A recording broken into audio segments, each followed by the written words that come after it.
Is it sane? Is it possible? Still I ask myself, are we, am I? In our game, it's not logical, but you contemplate, are we, am I?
Feels so unbelievably good to be back. We are back streaming. I haven't streamed since the Toronto Blue Jays lost the World Series in Game 7, where IKF couldn't get home in time on a ball that was hit to third base, and then he was tagged out at home. And before that, Jeff Hoffman gave up a home run and allowed the Dodgers to tie the game. But none of that matters right now because we are here to watch the Olympics, and it is awesome. Let me know if everything sounds good. Let me know if it looks good. Let me test out some of the new buttons we got. What do we got here? I don't know if this is going to work. Oh, is the confetti going off? The confetti is going off. Amazing. The game is in front of me here. They're still not showing the game. I think we're waiting for a 3:10 puck drop. They're not even showing pregame, like skates and warm-ups. So hopefully the television gets to that. They're doing a lot of commercials, a lot of other sports going on. The confetti works. Let me see if this works here. Oh, that's more confetti. Yeah, that's just different confetti. Let me see if applause works. Hey, there we go. Thank you for welcoming me, audience that isn't there. clapping for me to start this game. It is Switzerland against Canada. We are waiting for puck drop, and we are also waiting for history here because Marie-Philippe Poulin has a chance here with one goal to tie the all-time record for Canadian women goals in the Olympics. Haley Wickenheiser has the all-time record with 18 goals. And Marie-Philippe Poulin, Captain Clutch, sits at 17 career goals at the Olympics. So she will look to make history today with one single goal, and 2 goals will break the record. Team Canada is taking the ice here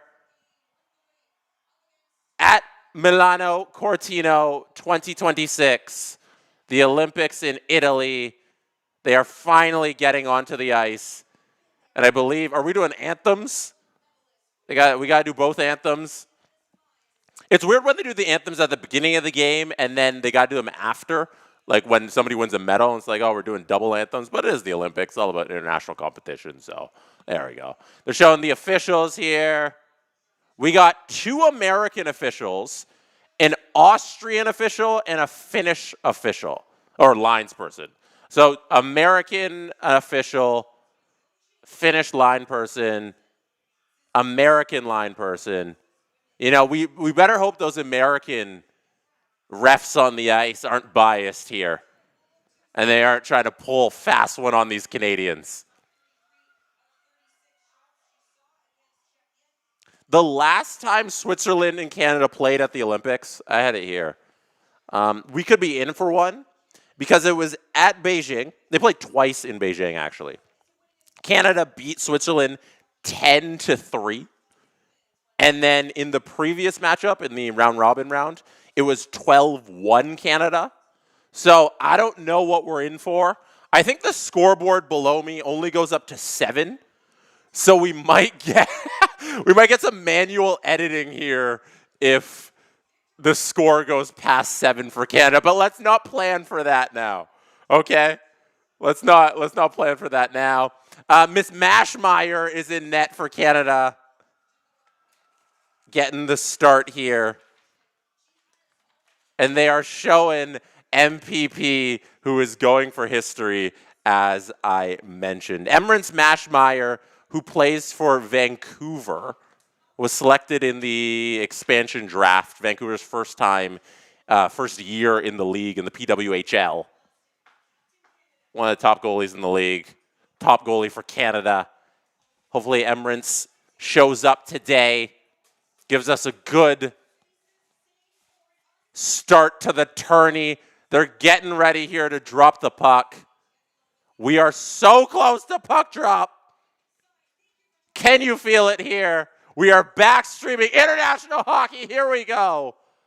That is puck drop for... Oh, the clock didn't start. Oh, hold on. There we go. There's the clock going. So I'm a little off. All right, puck is in the corner. We're underway. Canada circling the zone. I hope your feed is working, whether you're watching on cable or CBC Gem. Thank you for following along with me. Is that an icing by Switzerland? No, not icing. Canada goes back, gets the puck. They send it down to the other end of the ice. We also have a super chat to kick us off here. How much can $50 buy you at Tim Hortons when I travel? There's a stoppage to play there. Shot on goal, Sarah Nurse. Jakob Wildars says, how much can $50 buy you at Tim Hortons? When I travel to Canada in the future, what kind of package would you recommend with that budget? I don't know if you want to spend $50 at Tim Hortons. Like you know what? If you're going to drop $50 on Tim Hortons, because that's a lot of food. Like, I don't know if you're just going for yourself, you can't really eat $50 worth of food at Tim Hortons because you'd be getting way too much food. Here's a chance for Canada. They throw it out front, but the feed can't get through the crease here. Thompson throws it on net. Puck's in the corner. Canada's working it along the boards. The puck leaves the zone. They're going back to the other end. Maschmeyer throws the puck up front. And they can't hold the zone here. Canada flips it in. Can't cross the blue line again. We got to stop it to play. Let me stop the clock. 18. Let me fix the clock here for you people on what's on my screen here. Because I'm at 18:20, this stoppage of play, and we're a little off. So let's reset it there. Awesome. Okay, clock's right. 18:20, one shot on goal for Canada. Switzerland, no shots on goal yet. Puck has been dropped. Sorry, I'm still getting used to running the manual clock. All right, so Tim Hortons, what are you getting for $50? If you want to spend $50 at Tim Hortons, back to the important stuff. You got to get the pack of hockey cards.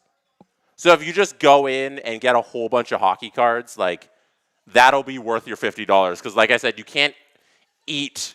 Hey, oh, there's a shot off the post. Almost opening the scoring there for Team Canada.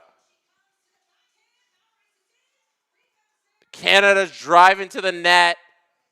Can't complete the backhand play. We have a stoppage for play here at 17:39. That was Renata Fast driving to the net. Tries to go forehand, backhand. Renata Fast is looking good so far. They're showing the little backhand that she almost got to squeak inside the post there.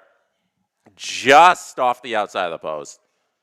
MPP is taking the face off. Canada wins it.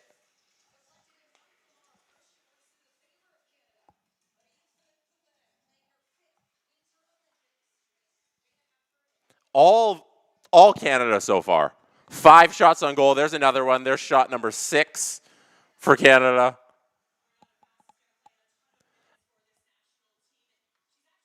They're talking about Renata Fast right now and how dynamic she looks so far in this game. Chat. Everyone's here for Canada, right? TV feed is ahead of you, Jesse. Like, your TV feed is ahead? You should pause your TV feed, and then I will sync up. You know, make your TV feed delayed, and then play me, and then we'll be in sync. You know, that's how you catch it up. Still no shots on goal here for Switzerland.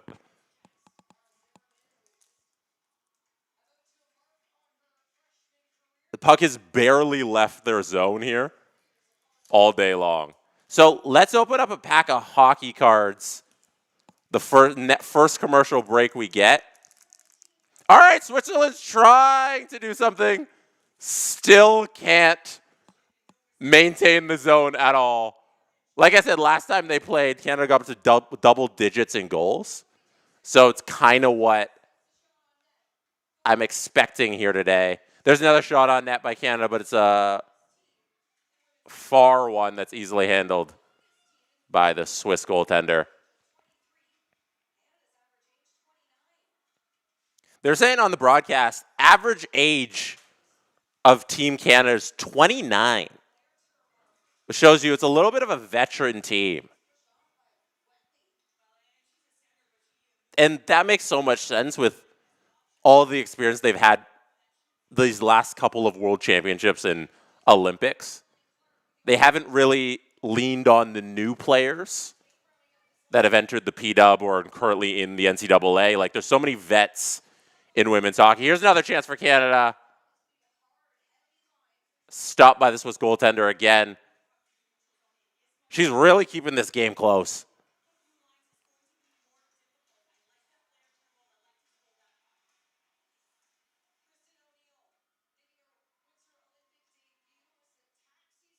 $8-0 the shots. Still nothing on the board for Switzerland.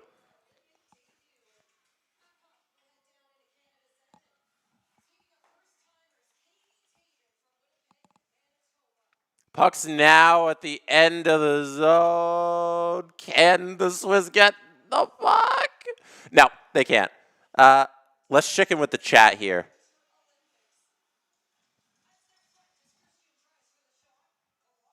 Block shot. Switzerland can't get anything going. Do we have anybody who is Swiss, rooting for the Swiss, tuning in, not for Canada? Is this icing or a penalty? Looks like icing? Yeah, it looks like icing.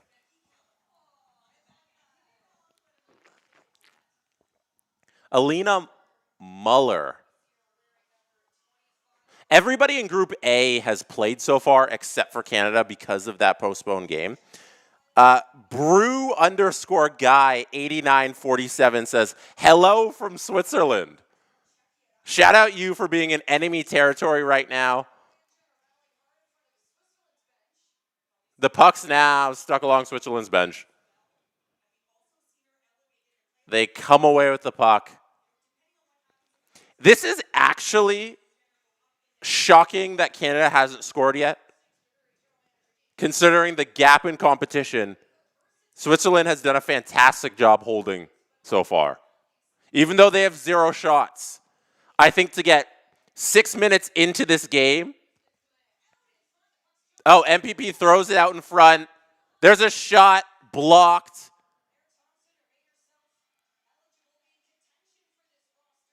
Puck leaves the zone. Swiss clear it. The fact that they haven't given up a goal yet, very impressive. Claire Thompson's been all over the ice right now. Defenseman for Toronto. A lot of carrying the puck.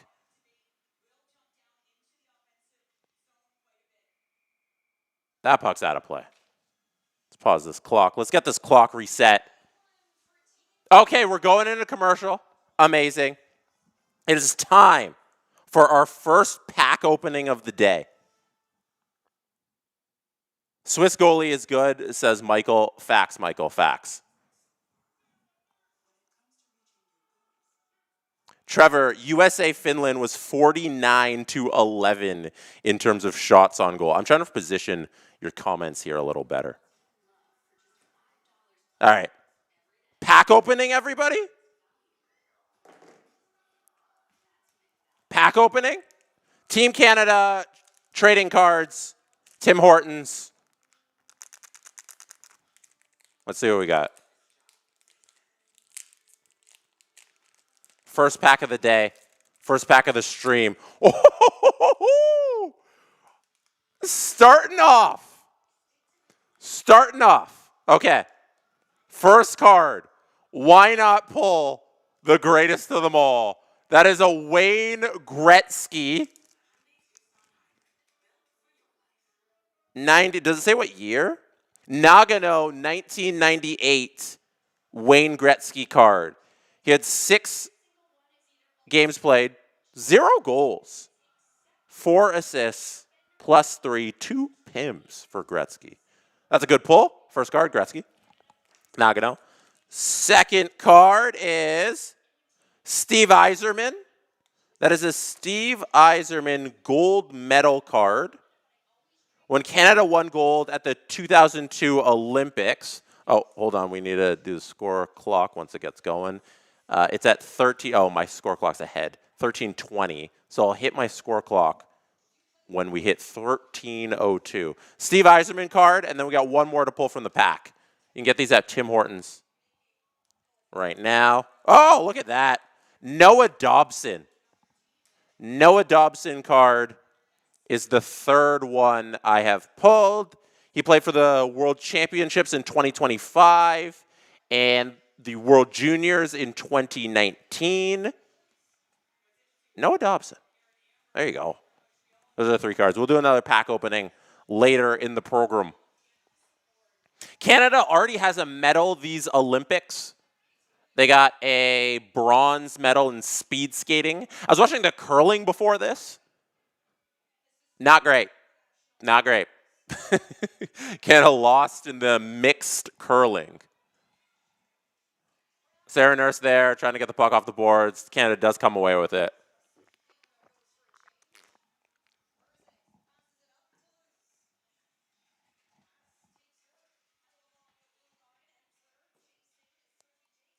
Swiss still with no shots on goal.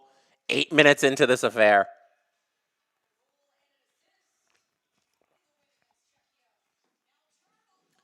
Here's Turnbull. Blair Turnbull with a nice play to the net. Swiss goaltender on fire. Cannot be stopped. Or stopping everything. Blair Turnbull. Good chance, though. Good chance. Good wrister.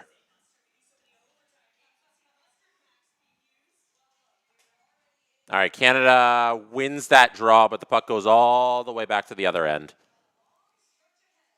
A little stretch pass there. Can't get that puck. Not played cleanly by Canada there. Swiss here. All right, clean breakout here. Nope, not a clean breakout. Not a clean breakout for Switzerland. It's like when we're streaming the NHL games, this is so different because there isn't this sort of mismatch in the NHL, even the like P-Dub, like at no level of competition. That here's a chance for Canada. Brianne Jenner with a nice play out in front, but as it has been all day long, stopped. Can't get that puck through. There is an icing. So they're showing this chance here. Sarah Nurse took the zone, threw a puck towards the net. Brianne Jenner got the bouncing puck, and it was going wide anyways. It was going. The Brianne Jenner shot was going wide, so wasn't really a chance for a goal there.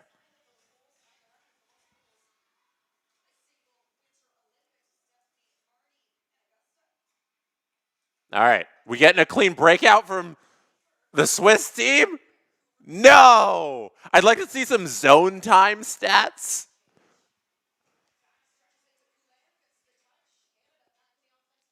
Canada dumps it in.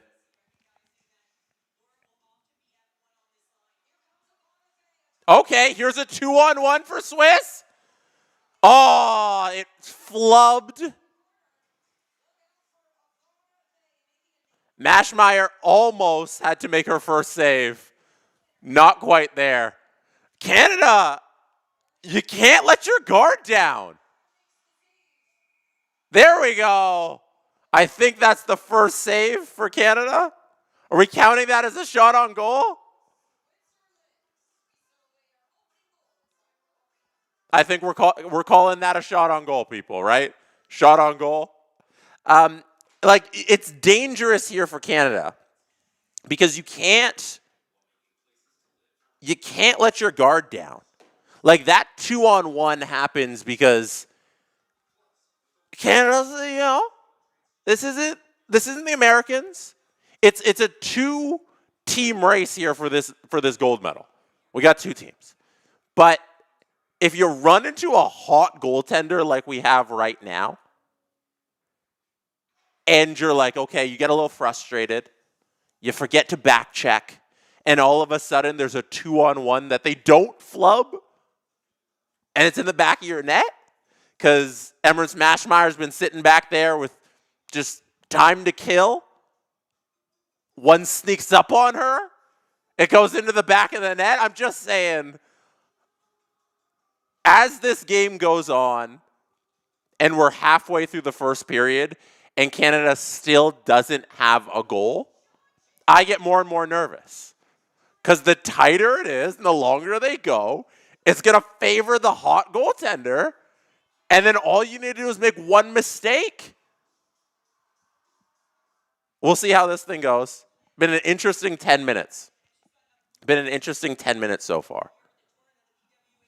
Are you guys big Olympic people? I'm a pretty big Olympic guy. Like, I love the Olympics. The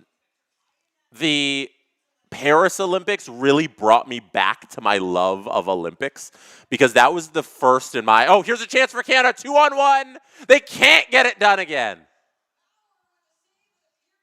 Maurer again stopping the puck. I think she saved that one. That wasn't just wide. Maurer, unreal. Fillier taking the puck around the zone. Here's Shelton. Passing it over to Watts. Back to the D. All right, here's Fillier with the puck. Long shot on net. That's a bouncer that goes in. Oh, they're calling it back. Ella Shelton. Was that a Sarah Nurse shot from distance? They're calling it a high stick, no goal.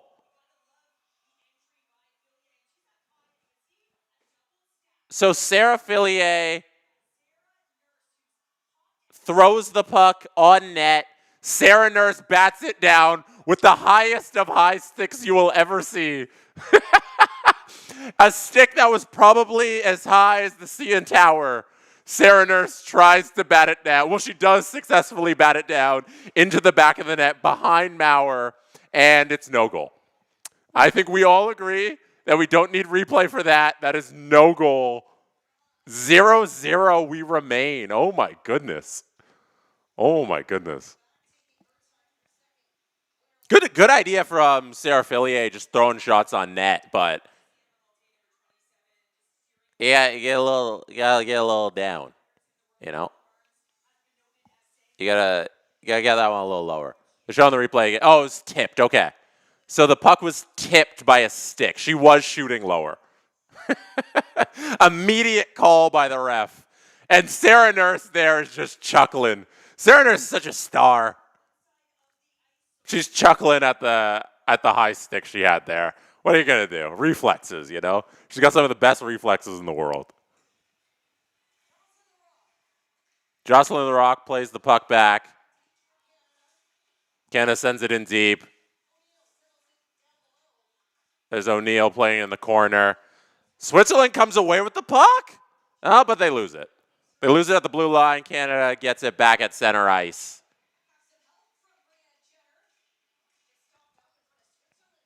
Switzerland can't clear the puck. Is that interference? Are you calling a penalty on Canada? No. Everybody's cool with that one. Okay. Two players got tied up there. No call by the refs. Fair no call. All right, Maurer's playing the puck behind the net here. Laura Stacey's playing behind the net. Tries to send it in front. Nobody there. Switzerland comes away with it again. Let's see if they break out successfully. I've seen like 2 successful breakouts by the Swiss team. They don't do it again. My goodness. All right, Toronto Scepters, Ella Shelton throws a puck on net. It's blocked. MPP comes away with it. Puck's behind the net and stays in the zone. Thank you, everybody, for hanging out with your Saturday afternoon to watch some Olympic hockey. I think the speed skating event is my favorite non-hockey event. Speed skating is so cool. If I could dedicate my time to learning any Olympic event, non-hockey, obviously, I think it'd be speed skating, any winter sport. I think I'd get really good at short track or long track. Definitely, I think short track. I would do short track speed skating. I think we got offside here.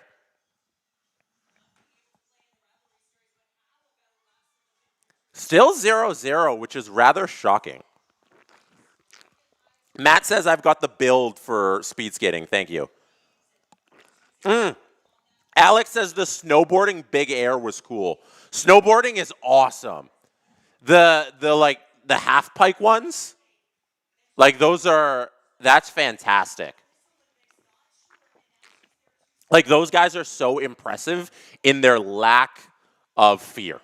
Like, I'm not the biggest heights person. I wouldn't say I'm like scared of heights, but I'm very risk averse, if I can put it that way. Like, if I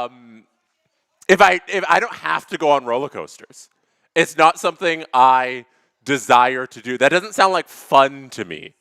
Roller coasters don't sound like fun. So when I see guys, like even the ski jumpers, when the guys who have been injecting themselves with hyaluronic acid, when they're doing that and they're so high in the air, when you see a guy on a snowboard on a half pipe doing like, oh my gosh, he did a 360 thing, like that just doesn't sound like a good time to me. Like that sounds like, hey, I could get injured. Why would I be doing this voluntarily? You volunteered for this, you know? Yeah, nobody said you had to do snowboarding. Canada here, sending the puck in deep, playing along the boards. They can't get anything from that as Switzerland comes away with the puck. Star of the game so far, Swiss goaltender Maurer. Oh, here's a chance. And the shot is just trickled over to the goaltender. Emrance Mashmeyer easily covers that puck, but shocking results so far.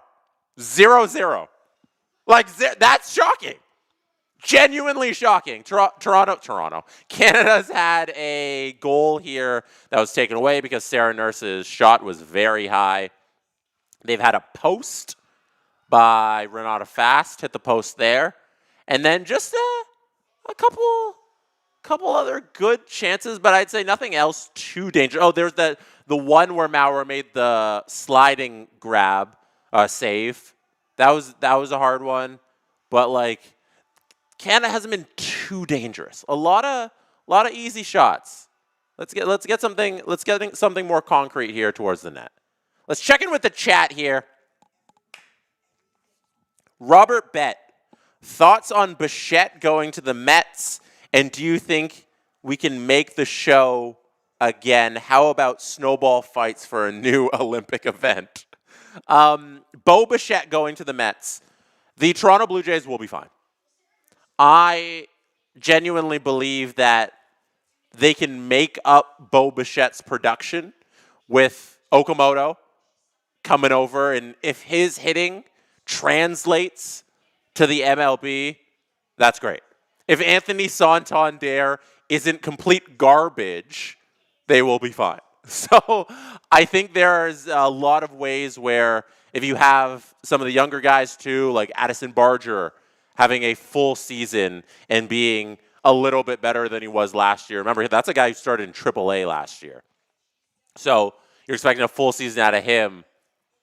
I think they'll be fine without Bo. It hurts to see him go strictly from that's a homegrown talent. I love him and Vladdy's relationship. It really sucks from that emotional standpoint. Here's a 2-on-1 for Canada. It's kind of 2-on-2. They can't complete the pass there. There's Maurer, makes a nice save there as the puck's sent on net.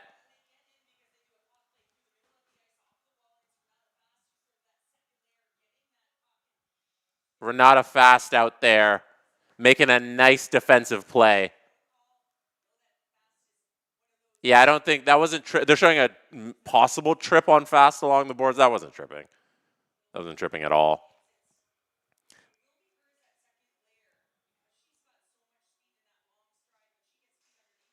All right, Canada wins the face-off. Renata Fast, they're showing on the screen here, already 4 shots on goal. 4 of Canada's 13 shots.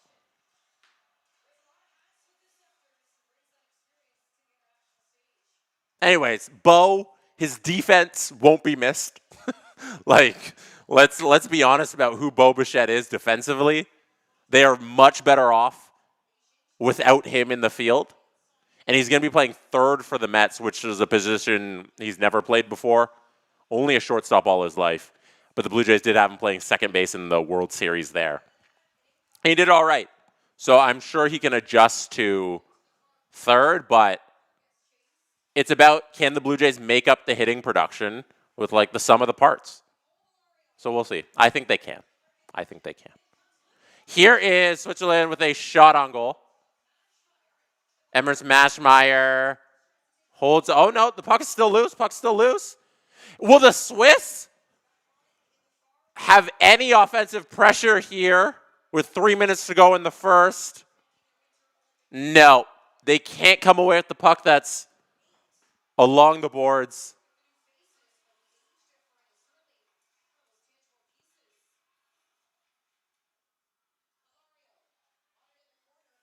Puck's in the corner.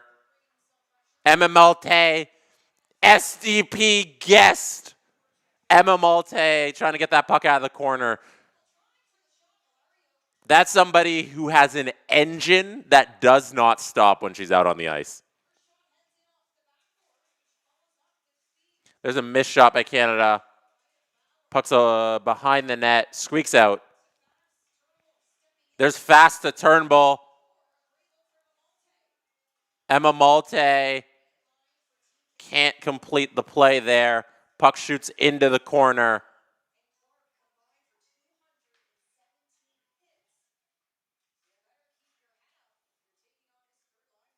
All right, 2 minutes left here in the first period. Mets are doo-doo. A shiny doo-doo, but still doo-doo. Yeah, the Mets love spending money and being mediocre. There's a shot on goal here by Canada that's scooped up by Maurer.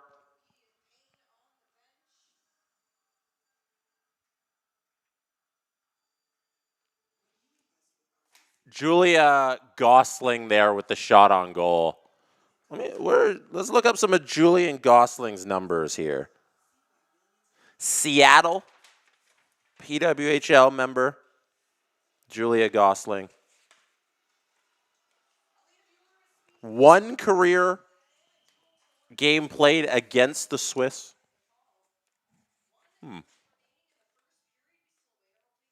Oh, one of the Swiss players is leaving the bench.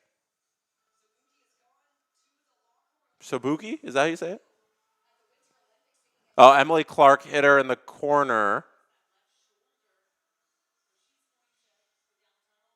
Yeah, it looks like the shoulder there.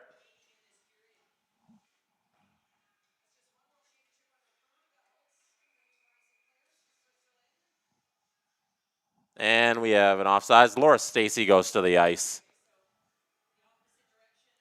Let's pause this at 1:23. We have a stoppage of play at 1:23.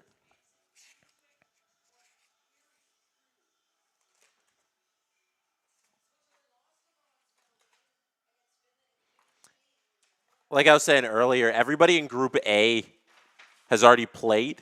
So Canada's playing catch-up here. The schedule is kind of tough for them now that they had the Finland game postponed.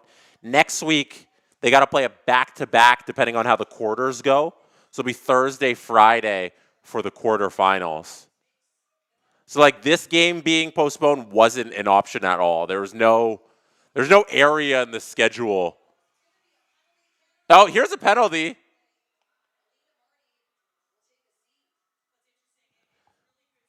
Alina Marty, I think, hit Aaron Ambrose.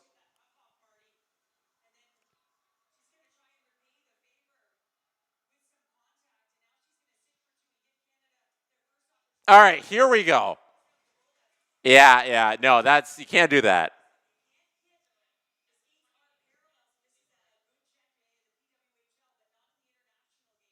So they're explaining there, like body checking isn't allowed the same way it is in the P-dub. So in the P-dub, a hit like that is totally legal. Oh, here's a chance for Canada. Maurer has the puck hit off of her, and was it on top of the net? Oh, we got some fisticuffs? A little pushing and shoving? So Poulon wins that face-off back. Yeah, the puck ends up on the top of the net. And there is a little fisticuffs in front. Get a little chippy there. Natalie Spooner. Cutlery getting in on the action. Oh.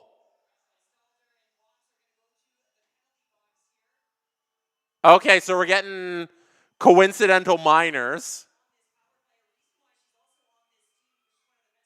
Who'd they give it to? Daryl Watts?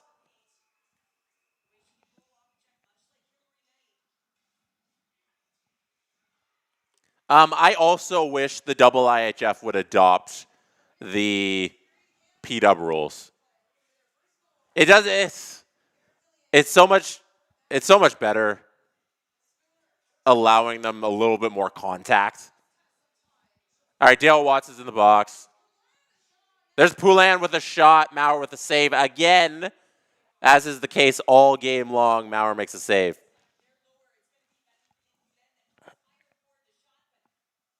Wait, who is in the Amazing Race? Grandpa's Gaming. What member of the P-dub was in the Amazing Race?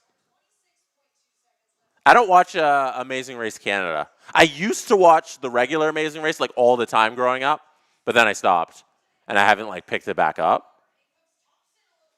Here's a shot. Thompson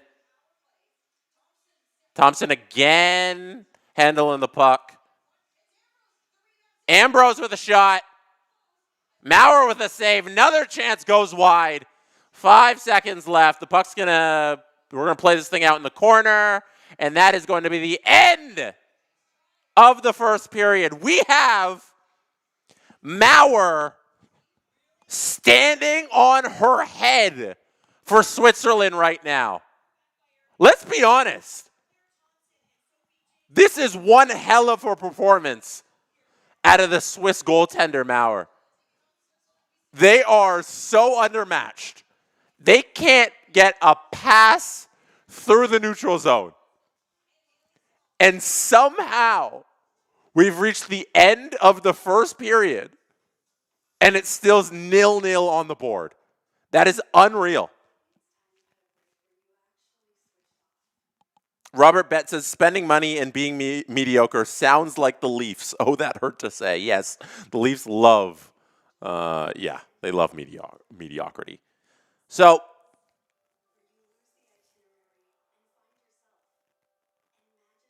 some comments from the chat.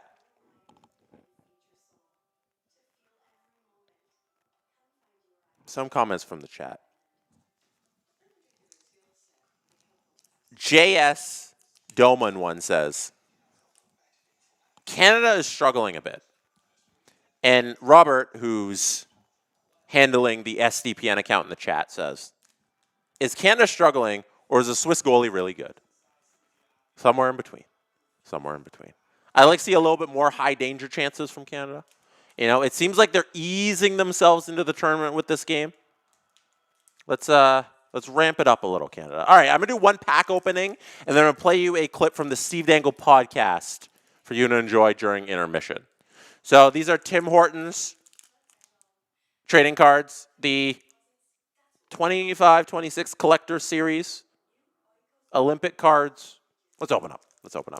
How do the official pack opening guys do it? Because they do kind of this thing where it's like they don't see it. Oh, here, let me drop the scoreboard for you. There you go. Okay. So, clean. I don't know what these cards are going to be. I'm going to see them with you. So, here we go.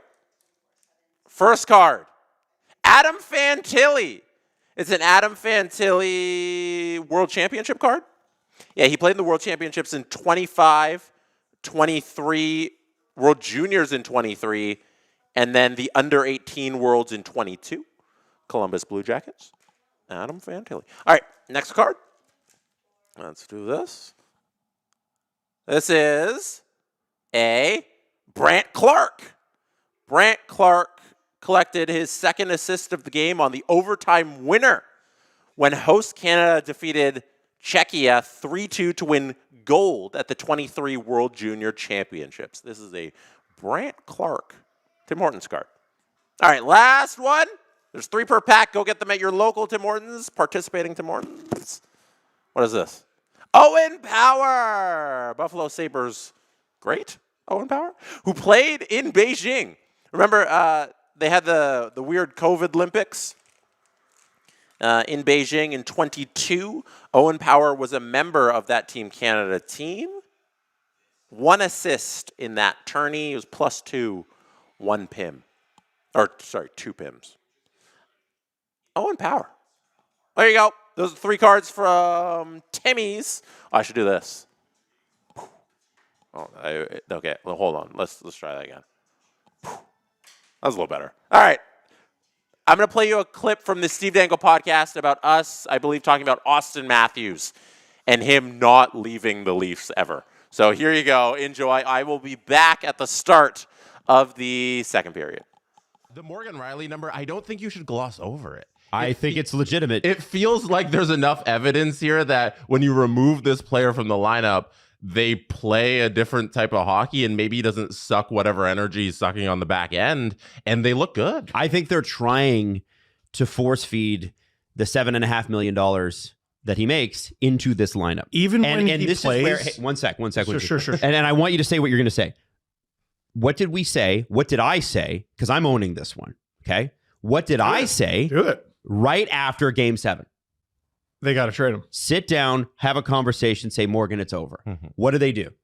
Oh, they kicked the can down the road like they do with everything. They did sit down and have a conversation. Sure. And then they said, okay, you work out a bunch. See how that goes. No, they said he was at the best level he's been at in years, and he's at a new peak in his career, and this is going to be the Morgan Riley season. That was the narrative coming into training camp. And then game number 1, he was the best player on the ice, and we all said, well, hot damn. Look, they were right. And then what happened? I was rooting for that. That was his last, honestly, it was his last game where you could say, yeah, there's the first star of the game, Morgan Riley. So every time he takes the ice, I interrupted you. What did you say? Or what were you going to say? He plays too damn much. Like some people are like, yeah, scratch him. Like, all right. No, but he does play way too damn much. He's not a 22-minute a night guy. He's a 16, 17-minute a night guy. Like, how many times have we looked down at the box score and gone, what the why? Mm-hmm. Like playing 3 or 4 more minutes than the next closest guy. No. Nope. That body has ridiculous miles on it. And you could argue, oh, even before the injuries, he wasn't all that good. All right, whatever. We don't need to do all that. Let's focus on what we can fix now. He plays too damn much. Mm-hmm. He plays way too damn much. And I think when he gets back in the lineup, he's got to be down. I don't think they're ever going to play him 16, 17, but give me 18. How about this? The power play was 2 for 2 with Oliver Ekman-Larsson at the point. Mm-hmm. He looked fantastic. Now, they have scored on their last 3 power plays, and he got the last one. Okay, but how many times do we have to suggest that having a threat from the point is a good idea on the power The play? Michelli tip, that was OEL throwing it right at the stick to get it tipped. It was a really smart play. McCabe. Loved it. Oh, that was McCabe, right? Yeah. Damn it. Even so, Wasn't OEL. doesn't matter. Well, My bad. no, it goes to the point that, like, you don't have to be that player in order to pull that off. Like, Jake McCabe has been on the power play before. Like, okay, let me ask a question. There are obviously defensemen who excel at it. Does it take a rocket scientist to quarterback a power play? I think it takes some skill and some smarts. Yes. Which OEL has. I Yeah. think he's a very smart hockey player. I think that's always been his thing. He's got high hockey IQ, along with a big frame and some great intangibles. But he's like 34, 35 years old. Mm-hmm. So, no, he doesn't have to be Cale Makar. Just do what a normal guy on the power play will do, or what you should do. And I think that's what the first power play unit's been missing at the point. Again, it goes back to, if Morgan Riley's there, they know he's not going to shoot. So I'll cover the other and if he 4 guys. does, If he does, that's not a threat. No, he was going to miss the net. He doesn't, and that's the thing is too, when he shoots, he doesn't keep it down. Mm-hmm. That the slap pass that Jesse mentions, the Jake McCabe slap pass, that's an OEL special. That's where all his assists are coming from this year. Mm-hmm. It's that or it's rebounds, right? And so I don't understand why this is like taboo to talk about. This is a guy that I think doesn't need to be there anymore. And it's maybe because they're going, well, if we kill his value now, it's going to be real hard to sell him in the summer. Do you worry about a Jacob Trouba situation where they blow up a locker room because they're forcing a guy out? I think the difference with the Jacob Trouba situation, and I think that's a really good point you bring up, is that they were coming off an Eastern Conference final. Yeah. The Leafs have never been to the Eastern Conference final in Morgan Riley's time here. And that's not all his fault, but he's been on every single one of those teams, making the playoffs, not making the playoffs, every single one of these coaches. Yeah. What are we preserving? And Trouba came after Barclay Goodrow, which was like even drier. Yeah. Like, all right, we're just going to waive you then. Damn. Like, that was, I understand. And I'd also like to know his place in the locker room. Because I remember, I want to say it was like the trifecta of Riley, Matthews, and Freddie. Very early on, Freddie Anderson, not Coach A. Like very early on, like so many different characters and whatever have come through that locker room and are in that locker room. I'd like to just know his place. Like, I feel like it would just be so much easier to understand moving off of him. Who this is Morgan? Moving off of Mo. Yeah. I think it's a respect thing. I think that he's a really good person. I don't want to see him pitched out the door. Like, I do. Well, I think no, but not unceremoniously. Not unceremoniously, but Steve, it is a professional sports organization. And at a certain point, you need to sit down and go, okay, this is what's going to happen. Right. You can refuse to move now. You'll move later then. And it will not be fun. Because I look at teams that are, look at what Colorado's done. Not that they've, unceremoniously pitched people out the door, but when Casey Middlestat didn't work out there, when Bo Byram, Rantanen was pitched out the door, but he didn't have trade protection, right? Right. Bo Byram, Casey Middlestat, I guess Mikko Rantanen as well. When they didn't work out there, the first two, Rantanen worked out just fine. They were like, yeah, get the hell out of here. Right. Get out. When Vegas doesn't want you anymore, get out. And so I mean, I hated the way they treated Marc-Andre Fleury. They immediately won a cup.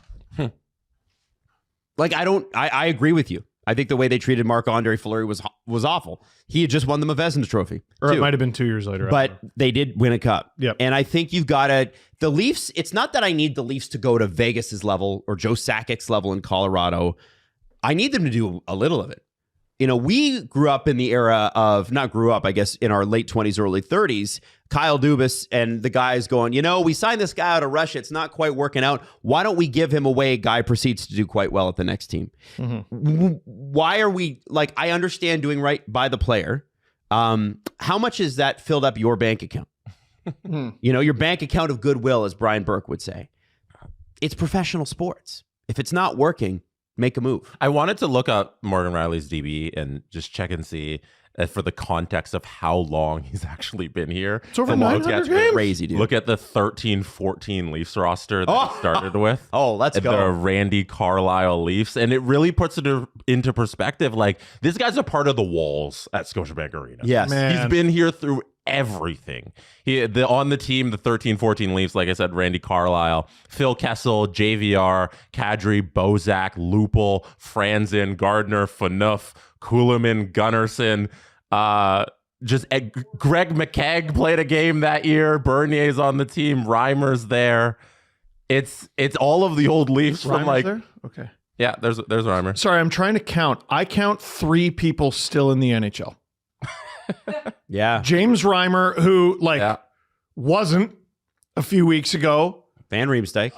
Van Riemsdyk, Kadri, and then obviously Riley would make 4. Yeah. Yep. One of the funny ones is Mark Frazier, who's like the community liaison for the Leafs. Yeah. Who's had that role for half a decade now with the Leafs. Doesn't Troy Bodie also works for an NHL team, I want to say. Like, Morgan Riley's worked with these guys who have been retired for a while now and work for these NHL teams. He's been around for so long. Isn't Colton Orr like a PWHL coach? Or he was, no, where did he coach? Was it in the NWHL before it folded? He definitely coached. Troy Bodie is the director of hockey and business operations for the Seattle Kraken's American Hockey League farm team, the Coachella Valley Firebirds. There you go. And that's because He's been doing it since 2021. Oh, it's my 2026. And isn't he Tim Lewicki's son-in-law? I have no idea. Is he? Yeah. Okay. Yeah. But like that's Riley's teammate. And I wonder if it shouldn't be hard for upper management to make that decision with Morgan Riley because that's what you're paid to do. Yep. But it's got to be a very personal decision here to move off of him, but it's the right thing to do. Oh, got a big round of applause coming back here. If you weren't here before the break, we opened up a couple Team Canada hockey cards. You can get your Team Canada trading cards at your local Tim Hortons. Your participating Tim Hortons. We got the book here. I should put all my cards in the book. So you gotta like put them in the sleeves there. Let's see.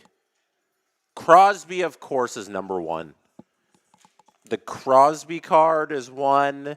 Then it's McKinnon, McDavid. I wonder what they use to determine the order of the collector series. Because it goes Crosby, McKinnon, McDavid, Ekblad, Doughty, Patrick Waugh, Jonathan Taves. Like, that's just a mismatch of things. That's not anything. But, like, Crosby, McKinnon, McDavid get the starting spots. And then Ekblad, Doughty, Patrick Waugh get the next couple. And then they, like, sprinkled in the women's team, too. Like, they're not all at the end or anything. Oh, no. They put them all. They didn't sprinkle them in. They put them all at the end. The women's team is 86 through 100 in the order. And then there's a gold medalist. Anyways, go get your. I'm fixated on this book. I'm gonna lose myself in this book if I keep reading it for too long. Anyways, go get them. We'll keep opening packs. I'm gonna show you some things that are sitting around here. We were gifted this a while ago by an SDP listener at a live event. There was a bit we used to do with Crown Royal, and it was called Who Wore the Crown? It was during the 1920 season on the Steve Dangle podcast. And that year, I decided, you know what? I'm going to give the crown every single game to William Nylander. He's my favorite Leaf. And that year, I committed to the bit. Because Who Wore the Crown was after every Leafs game, we give our crown to one player. That's just like your player of the game. And every single game from the beginning of the game until COVID stopped the games in March, I gave it to William Nylander. So, a listener at a live event came up to us and gave us this little gifty nifty here. It is William Nylander, shirtless, because he is always shirtless in his post games. He does not like wearing clothes. It has hashtag Who Wore the Crown off the top. And then it has here, stop crying, bro. This isn't bleeping junior hockey. The thing he famously yelled at Mitch Marner when Mitch Marner was upset about them not doing a face-off plan correctly. And then here at the bottom, it is a card, a UD Portraits card of William Nylander. It's not a real one, right? I believe it's a Photoshop edit. It might be a real one. I'm not sure. I've never actually looked at it to see if it was real or not, because I don't want to take this apart. It's beautiful. Anyways, so they put that one there, and then like you can't really see it. Oh, you can kind of see it on the screen. So there's Steve, and there's Adam, and we're both pointing there, and then there's the belt there. And then this part, like in the back here, is all like textured and stuff. They did a fantastic job. And there's the SDPN logo on the side.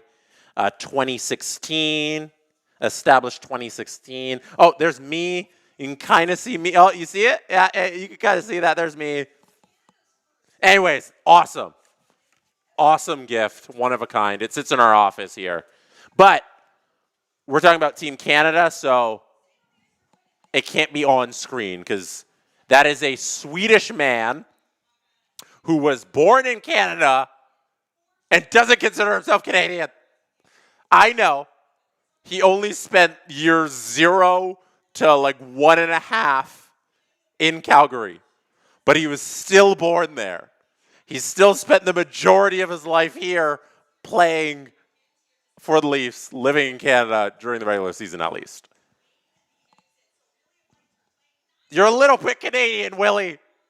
But he plays for Sweden, considers himself Swedish, which is whatever. Whatever. We are back in, oh my gosh. We're back in action here. Second period, 1940. Let me set this score clock and get it back on the screen for you people here. Canada's still on the power play here. 30 seconds left in their advantage here. They are working the puck around the corners. That is MPP with a shot that is blocked. And it is sent down to the other end of the ice. We are going to get this score clock back up for you. Once it hits to 18:55, we'll start my clock here. The power play is over for Team Canada as they had one last shot on goal, and they cannot capitalize. Scorebug's back on. This is what's on my screen there. That is the time on my screen. Sync it up with your stream, and we will watch the game together. Thank you for hanging out on a Saturday afternoon watching Team Canada, the women's side of the hockey, play their first game of the Olympics after their scheduled first game was canceled due to Finland having norovirus, which Steve had once, and he says is not a small thing. Takes you out. Canada can't get that shot through. Shots are 18-2 right now. It has been dominating performance by Team Canada, but Maurer, the goalie for the Swiss team, has been standing on her head and is doing everything in her powers to keep Switzerland in this game, and she's doing it. She's doing it. It has been impressive so far.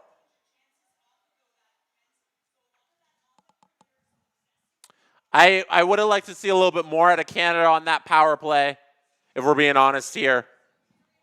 You want them to get that goal and open up the scoring there.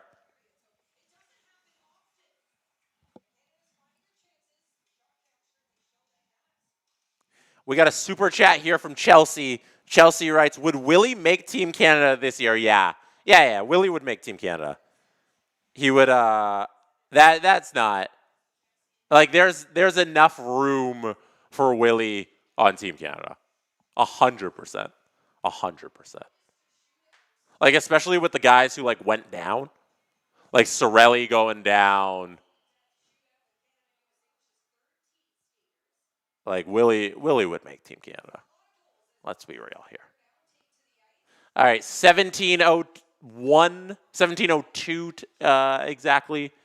We have an icing. Renata Fast. Renata Fast has played 10:51 already? They're just showing on the screen. That is unreal. Canada loses the face-off. That's a shot by Switzerland that goes high. As I mentioned off the top of the broadcast, if you weren't here, we are waiting. Oh, there's a shot on goal by Canada. Cannot hit the net there. As I mentioned off the top of the stream, MPP is one goal away from tying Hayley Wickenheiser for career goals at the Olympics for Team Canada on the women's side. She has 17 career goals. Hayley Wickenheiser has 18. That is the record, so she needs one more to tie. Two to beat?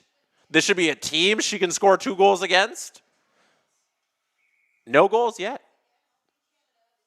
Here's a stoppage in play here as the net is dislodged and they must relodge the net.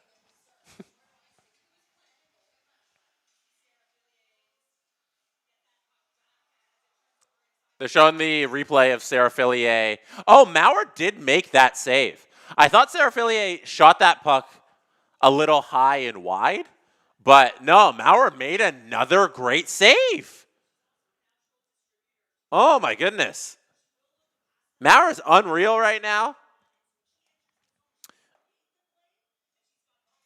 Fillier playing for the Sirens of New York in the PWHL.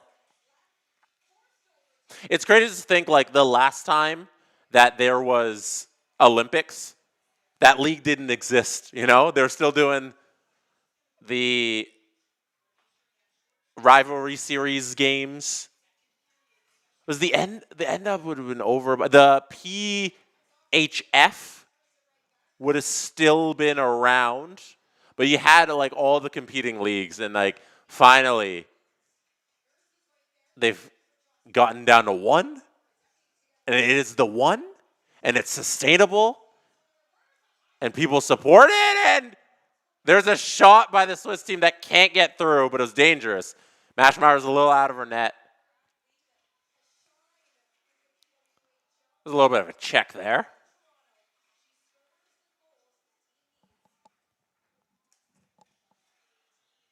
Darryl Watts, a lot of speed.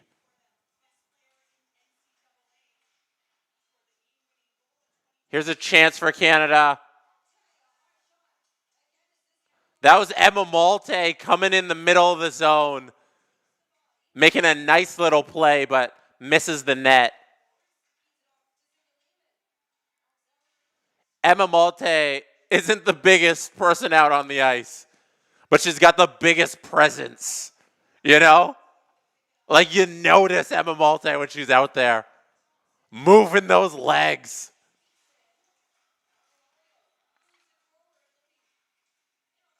All right. Switzerland can't get the puck through the neutral zone, and we have an offside here. Canada comes in offside. We got stoppage of play.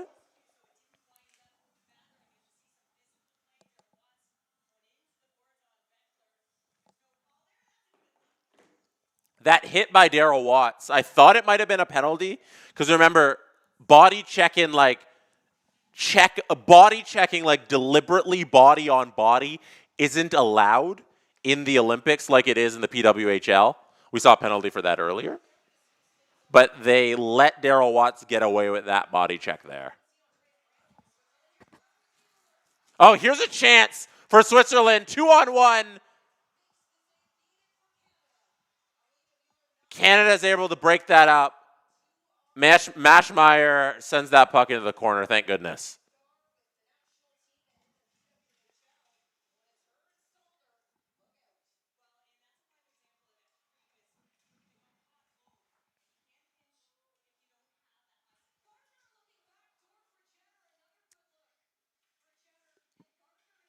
That was Brianne Jenner with a nice play out in front.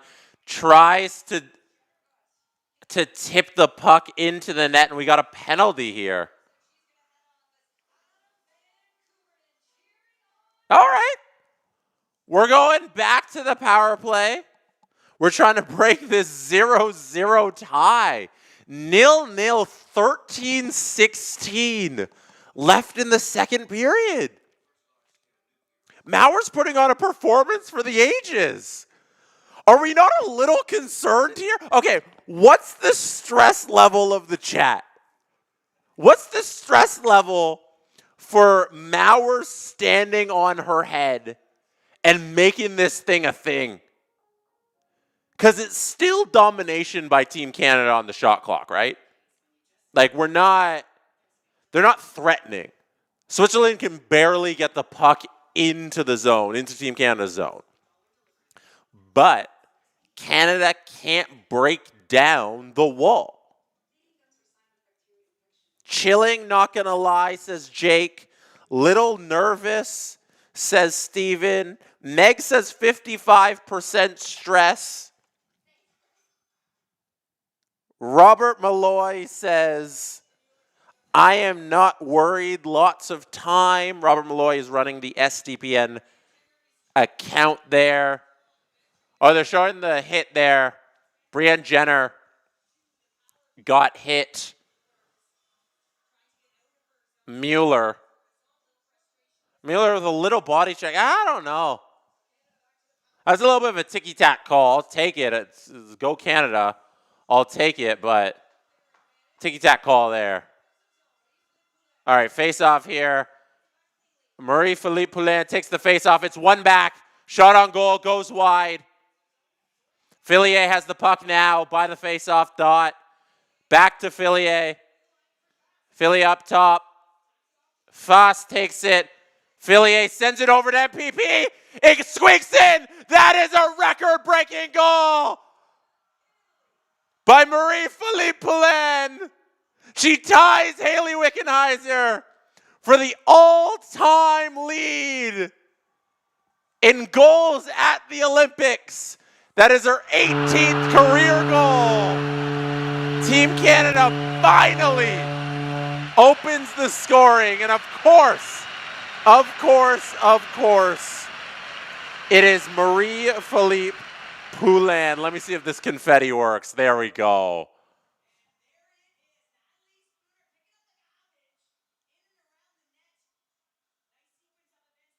Oh, did it go to Spooner?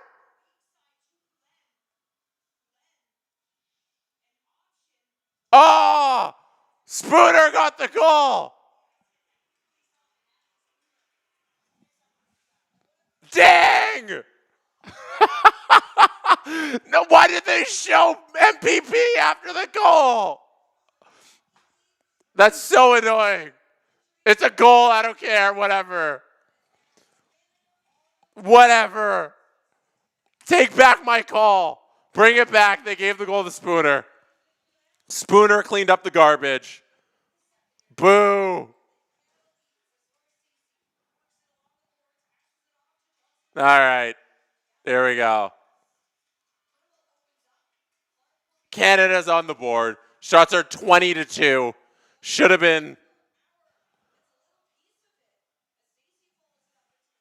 had a goal already, and they get a goal, and it's not even MPP. No, we love cutlery at these parts of SDPN. Friend of the show, Natalie Spooner. I'm very happy she got that goal. Opens the scoring there for Canada.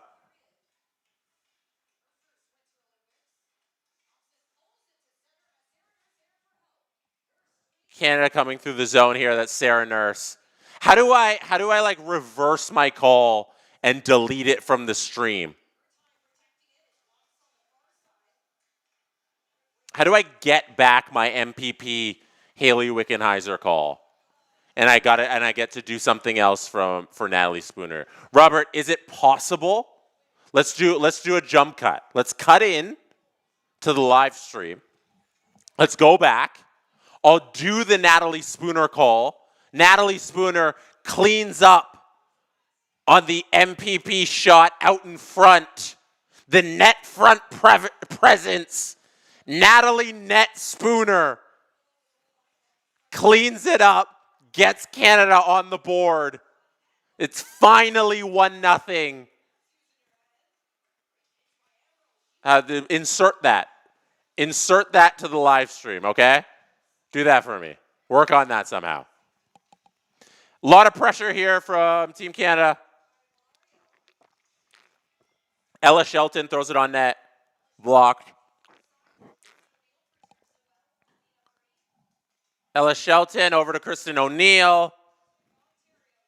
Ambrose. Over to Shelton. Over to Jenner. Shot on goal. Doesn't squeak through. It's close. Switzerland finally gets the puck out and are trying to break out, but Canada's turning it back the other way. There's Laura Stacey. Taman trying to make a play here. There's a shot for Canada. Rebound. Did Maurer make that save, or is that shot wide? MPP almost gets the goal back that I called and I gave to her, and it wasn't her goal. 9:30 left in the second here.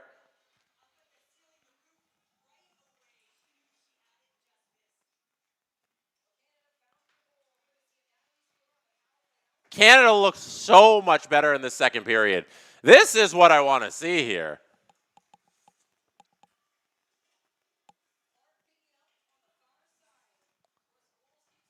Emily Clark coming around the back. It is tipped.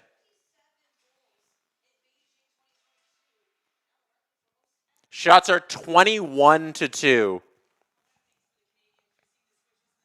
Oh, shout out Neon Trish, who donated 10 SDP VIP memberships.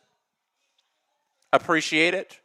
Shout out Robert Bett that says, long live the crab people. I don't have the crab people button here. We'll get it loaded for next stream. And also, Robert Bett says, we're Leaf fans, we're used to stress. That is fact. That is fact. You know, even Team Canada against Switzerland, it can't be easy. It's a 1-goal game here, and we got to pause here at 8:46 left. Puck goes out of play. 1-0. Canada can't make this thing easy.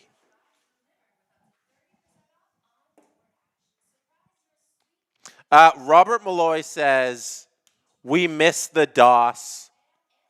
We will see them next stream. Okay, I got something for you.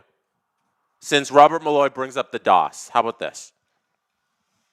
I've been trying to get a special DOS dancing animal. So if you're not familiar with my streams, I like the animations. So usually I have dancing animals. It's like a thing. It's like a thing. They dance, they celebrate, there's music, blah, blah, blah, blah. So for the Olympics, I need a Canadian dancing animal. And I figured, you know what might be cool? A raccoon. So if we all like it, welcome to the newest member of the Dancing Animal Squad, the Dancing Raccoon. Do we like the raccoon's moves? Do we support what's going on? We get an applause? Is the crowd liking it? If we can start a poll on whether or not we should keep the raccoon and the raccoon's little jig, let me know. Let me know. Get back out here, raccoon. Do it one more time for the people. Toronto, raccoons, you know, they go hand in hand. So if we're gonna have anything, it's the dancing raccoon here. It's the dancing raccoon.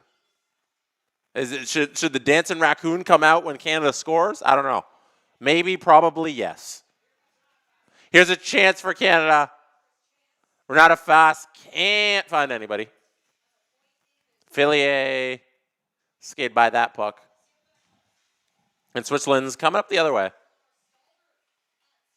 It's been so easy for Canada's D to just like take a step up when the Swiss team is trying to go through the neutral zone. Literally just like a little bit of a stick check. And the Swiss team can't do anything. There's Emma Malte with the puck in the corner, but she couldn't find anybody. She's hanging out in the slot. Somebody feed her. We need a Malte goal for sure at some point in this Olympics. I assume she's going to bury one. There's no tripping call there on Turnbull. I think they're saying the Swiss player just fell. Thank goodness.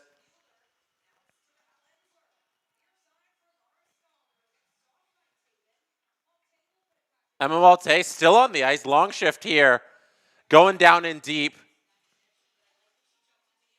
Her and Turnbull working those boards behind the net. Dirty areas. You love to see it. That's Turnbull still out there. Makes that play. Sends the puck out front, but can't complete the pass, the Swiss team. Here's Blair Turnbull. Using her speed to get in deep. Can't find anybody. Canada pressure. Shot out front. Maurer with the big save again. Maurer will not let anyone score besides that Spoon's goal earlier. Turnbull playing real good with her speed. Oh, Blair Turnbull, highlight reel of big pushes, because remember, body checks are illegal. But big pushes by Turnbull there. Couple little plays there, and then showing the physicality, and then showing the speed. Beautiful. Beautiful stuff there by Blair Turnbull. But can't beat Maurer. Once again, oh, here's a chance by Switzerland. Breakaway. Great save by Emrys Mashmeyer. That's a real chance. That was the biggest chance of the game so far for Switzerland. Breakaway opportunity. Huge stop by Mashmeyer, and that's not easy when you've been sitting there all game long and haven't faced any shots. When you're just cold and you've been sitting at the other end of the ice facing no action, then all of a sudden you got to face what is essentially a penalty shot, this breakaway. And she makes a huge save there.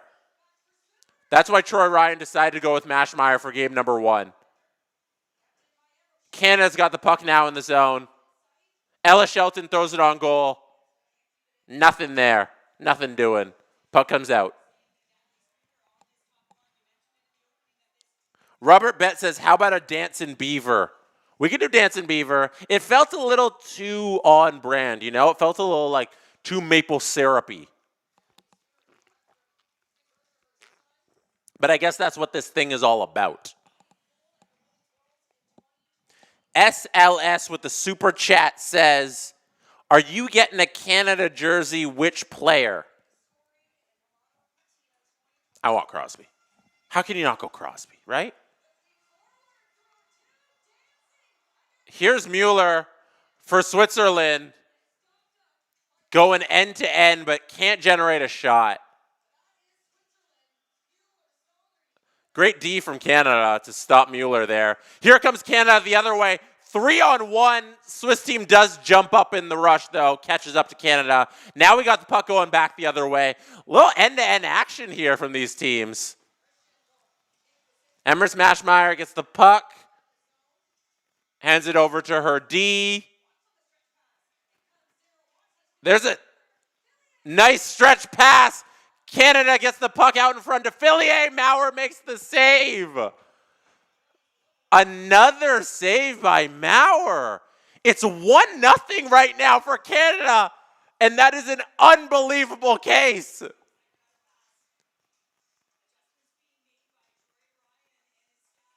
Canada put up 10 goals and 12 goals against the Swiss team at the Beijing Olympics. They put up 5 goals during the World Championships. The final scores against Canada and Swiss in the World Championships were 2025. It was a 4-0 result. Here's a shot. That was Malte with the shot. Couldn't get it through. I'm fingers crossed for an Emma Malte goal. She's a friend of the show. We're rooting for her, rooting for all of Canada, but special little place for Emma Malte. She looked great today. A lot of physicality playing with that puck. All right, 3:02. Pause here on the icing. As I was saying, World Championships in 2025, Canada beat this Swiss team 4-0. World Championships in 2024, Canada beat the Swiss team 3-0. 23 in Brampton, they had a 5-1 victory and a 4-0 victory. The Swiss program is playing above their heads right now, keeping this game 1-0. And a lot of it and all of it is because of Maurer right now and what she's doing in goal.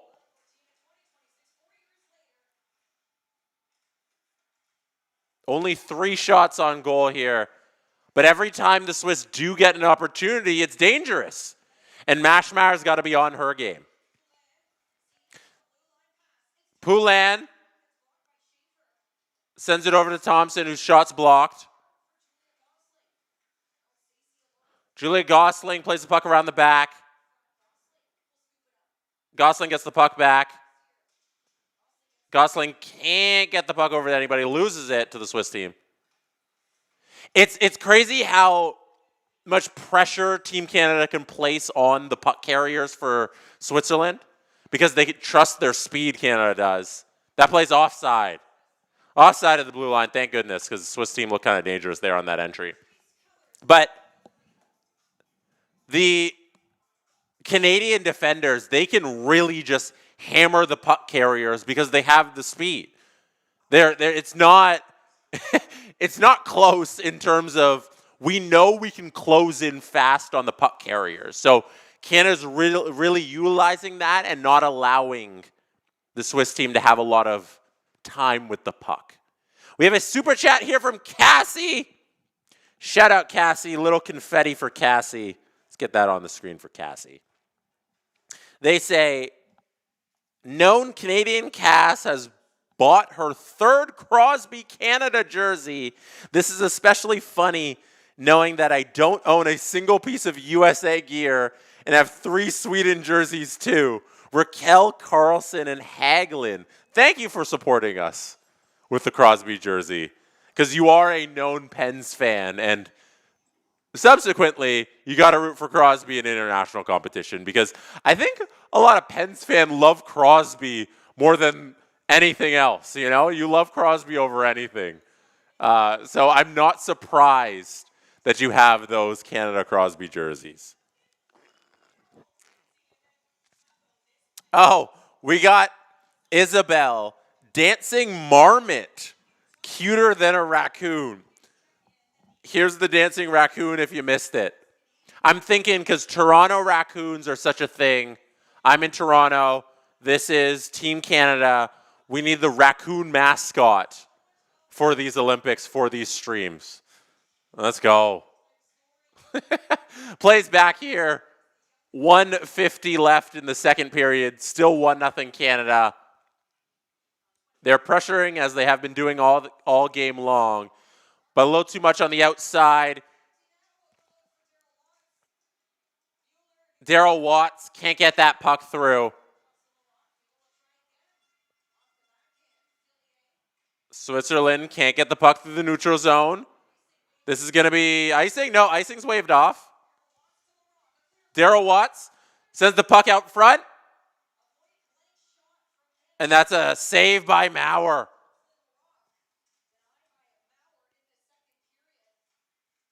Jocelyn Larocque with that chance there. That ring off the post. Emma Malte working the corners. Okay, Malte's on the ice. Let's see what she can do. Turnbull, shot on goal, saved by Maurer. Another shot on goal, saved by Maurer. Turnbull here. Looking for Malte. Malte, shot on goal, goes wide. This line has looked real good.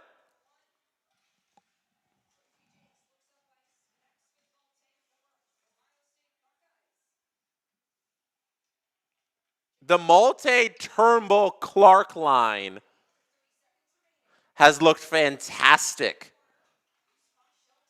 so far this game. Every time they're on the ice, I'm talking about how they're getting chances. It's the third line for Team Canada, but they don't got a third line. They got 4 first lines, let's be honest here. There's Laura Stacey trying to get a shot on goal before the buzzer. And that one is stopped, as they all are, by Maurer. At the end of 2 periods, the score remains 1-0 for Team Canada, which is a shocking result here at the end of 2. The Swiss are hanging in this game because of their goalie Maurer. Natalie Spooner opened up the scoring in that period with the goal that I thought MPP had scored, but it was Natalie Spooner with the goal, cleaning up the mess in front. Front net Natalie with the goal. Beautiful stuff. Chat. Cassie says with the super chat, you'll never see me root against him. Sidney Crosby, you can't wax poetic enough about that man. I did a TikTok recently about like underrated and overrated players, just like running through the players, and I still believe Sidney Crosby is underrated because he's an all-time great, and we all know he's an all-time great, and you can't give an all-time great like that enough praise while they're still active and still at it. We need to cherish this man every time he's out there on the ice. Every time there's an opportunity to do it, we need to give Sidney Crosby his praise. So if you ask me if he's underrated or properly rated or overrated, I will always say he's underrated. Because no matter how rated you think he needs to be even more rated. Sidney Crosby.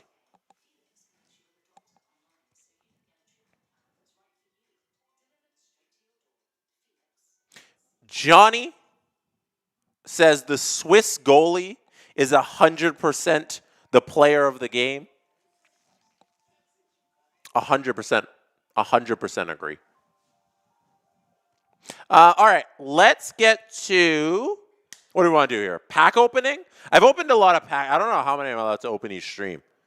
Okay, I've opened 2. If we do 3 each stream, maybe I'll do 3 this time and I'll cut it back next time.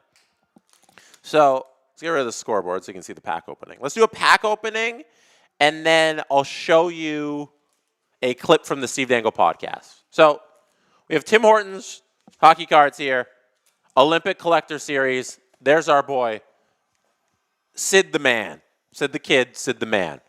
Team Canada hockey cards. Let's do it. Okay. So there's 3 in each pack. You get a bunch of Team Canada players. I'm looking for a Crosby gold card. We're going to do this together. I don't know what's on the back here. We're going to do this together. Okay, first one. Joe Nieuwendyk played Salt Lake City and Nagano. Oh, look at that. Joe Nieuwendyk had 1 goal, 1 assist at the Salt Lake City 2002 games. Nagano had 2 goals, 3 assists. Next. Tim Hortons Olympic card. Hey, Emily Clark. There we go. There's a player who's on the ice during this game. Skated in every game in Beijing in 2022. Clark scored 2 goals and had an assist to help Team Canada claim its 5th Olympic gold medal in women's hockey. This is a gold medalist card. Emily Clark on the ice in this game in our hands with this Tim Hortons hockey card. Last one. We have another player, this one, in this game, but not playing in this game. Anne-Renée Desbiens, goaltender for Team Canada, not starting today, backing up. Emrys Mashmeyer got the start, as you know. This is her Team Canada card from Tim Hortons. April 10th, 94 in Claremont, Quebec. Anne-Renée Desbiens. Beijing in 2022. She started 5 games for Team Canada in Beijing. In Pyeongchang, she had 1 start for them. She went 5-0 in Beijing. I think we will see Anne-Renée Desbiens some point in this tourney. I think we will. I think we will. Troy Ryan made the decision to go with Mashmeyer for game number 1. We'll see what he decides for game number 2. But Canada has 3 really good goalies, actually, so I can see all of them getting some starts here. Kaylee Osborne is the 3rd goalie that they've brought. It's Osborne, it's Desbiens, and it's Mashmeyer. So I think we see a little Desbiens at some point, and our hockey guard will get some playing time. All right. I'm going to send you off to intermission with a clip from the Steve Dangle podcast. I teased the last one. It was a Morgan Riley clip, but I said it was an Austin Matthews clip. This one is the Austin Matthews clip. Here we go. I'll be back for the start of the third period. See you then. For anybody that's fretting about Austin Matthews, guys, can you please, I'm begging Leaf fans, have some self-respect. Have some self-worth. No. Let me say this. Let me say this. I understand where the PTSD comes from. Well, then what are you telling him? Vince Carter, Tracy McGrady, Sean Green in my generation, Carlos Delgado eventually, Roy Halladay eventually. They just got Nick Waugh for Mitch Marner. I know. But don't believe the press clippings. It's actually pretty great to play here. Just ask a former Leaf. Any one of them. Ask Doug Gilmour. Ask Darcy Tucker. Ask Shane Corson. Ask Curtis Joseph. Ask any of those guys. What was the favorite part of their career? They're all going to tell you it was Toronto. And they play for some damn good teams. And I'll tell you, like, there's a reason Doug Gilmour signed a bunch of autographs in Toronto. He won the cup in Calgary. You know that. Yep. It's wicked to play here. And this bullshit from the outside, specifically from the Florida Panthers, about how it sucks and it's so hard and blah, blah. Bullshit. Nonsense. You got to answer some questions. You'll be fine. These guys are going to look back on this time in their career, specifically the guys that have been here a while, and gone, yeah, I did have it pretty good. That was pretty sweet. I don't know. I feel like we got to get over this. We got to move past this. Matthews is committed. Relax. It's all going to be fine. There's some, I don't want to say timid. They're not timid fan bases, but they're jittery, they're jumpy, and they have reason to be. I was talking to someone today about like Flyers fans and their vitriol We're getting to over that, the Michkov stuff. Yeah. I get it. Yeah. Now, some people are like, where the hell does all this come from? Well, a lot of it comes from this kid was supposed to be the second coming, and he hasn't quite been, and they're blaming the team for it. And if you were bad for a number of years, and then this kid shows up out of nowhere who looks like he can be a 50-goal scorer, and then all you hear the next season is he's fat and plays 12 minutes, you would feel a certain way about that as well. And management traded a guy who's going to get 30-plus goals this year. Yes. Yeah, oh, Cutter Gauthier. Yeah, screw that. It looks pretty gosh darn good. It was a bad trade. Always. It's still a bad trade. Just admit it. Yeah, like, okay, yes, you got Zegras. What if you had both? Yeah. And what if you had Zegras and Gauthier? Could have had both. Now, yeah, Gauthier, where's some of that, blah, blah, blah, blah, blah. All I'm saying is, to any neurotic fan, I see you and I hear you.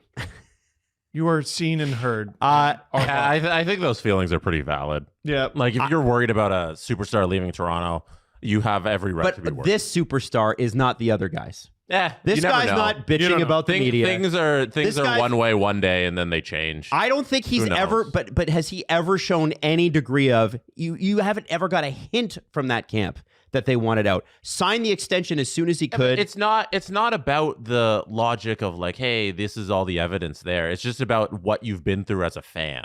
Okay. And I understand that if you're a Leafs fan and you've been through a lot, that you're a little worried. Then give me a little bit of latitude here and say, but on this one guy, it seems to be different. Now, in fairness, Right? We all thought Guerrero was going to leave, and he didn't want to. In fairness, Adam, did you see what Brian Matthews said the other day? His dad? Yeah. Did No. you see what he said the other day? What did he say? No, did you see what he said the other day? No, I didn't. Me neither! Oh. And it's great. The Oilers, by the way, they went 4-4 on their in their last 8 games. They allowed 32 goals in their final 7. And there's 32 goals in the last 7 games. The Oilers. Yeah. That's a lot of goals. Yeah, it's a lot of goals. That will be very interesting to see how they address that at the trade deadline. Could you interest Edmonton in Troy Stetcher? Do you think that the Oilers would trade back for Troy Stetcher? That's Probably not, right? fascinating. Well, I was about to say he'd fit right in. Maybe he wouldn't. Like, they waived him for a reason. Yeah. And I remember him playing during the cup final. It was either last year or the year before, and I was like, "Ooh, that wasn't very good, Troy. Yeah. You didn't look very good there, Troy."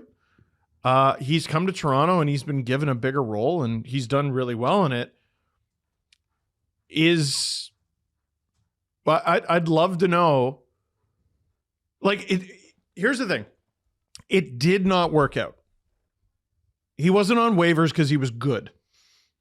He wasn't on waivers because things went well in Edmonton. It's almost like if they were to go out and get anybody, they shouldn't get him. Right. It didn't So maybe a work. Benoit. And it doesn't mean he's bad, and it doesn't mean they're bad. It just means it didn't work. Not a system fit.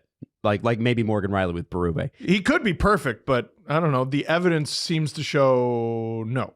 Most career winning goals by a player with the Maple Leafs. Matthews is second with 66. Matt Sundin is first with 79. John Tavares moved into the top 10. He is tied with Daryl Sittler now. Damn. 42 game-winning goals with the Leafs. On a related note, according to StatCenter, which is TSN's stats group, the most 20-plus goal seasons recorded by a Leafs center in franchise history. Sundin has 13, Keon 11, Matthews 10, Sittler 9, and Tavares got his 20th last night, number 7 in his time with the Leafs. Damn. He is the best free agent signing they've ever made. He's been so good. He's been incredible. Jesse, do you have anything else you want to add to the Leafs?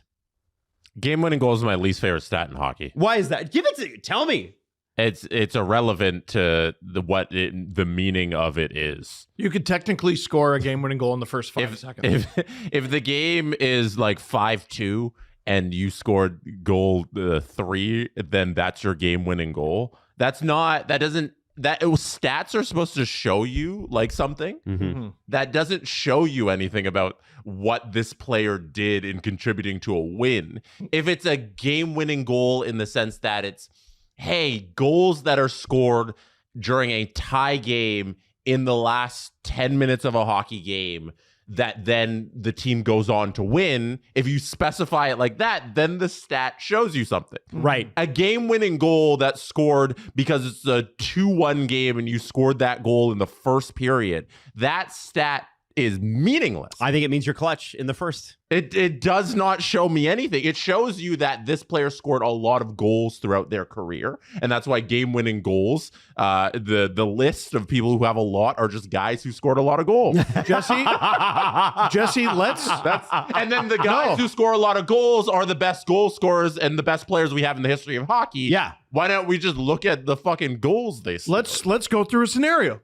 All right? Yes. A guy named Nate Nuthatch Yeah. scores a goal Love him. 15 seconds I want a in. nuthatch. Cole Harbor, Nova Scotia's Nate Nuthatch. Cole Harbor, Nova Scotia's Yeah. Nate Nuthatch scores a goal 15 seconds in. It is his team's last shot of the game. Their goalie goes on to make 40 consecutive saves to seal the win. And the headline the next day says, Nate Nuthatch plays the role of hero. Nate Nuthatch scores game-winning goal. Scores game-winning goal. It would have been the Stat. goalie. Yeah. Yeah, you're right. And what it is trying to say, because the words game-winning goal are trying to illustrate this goal led to a win. It did.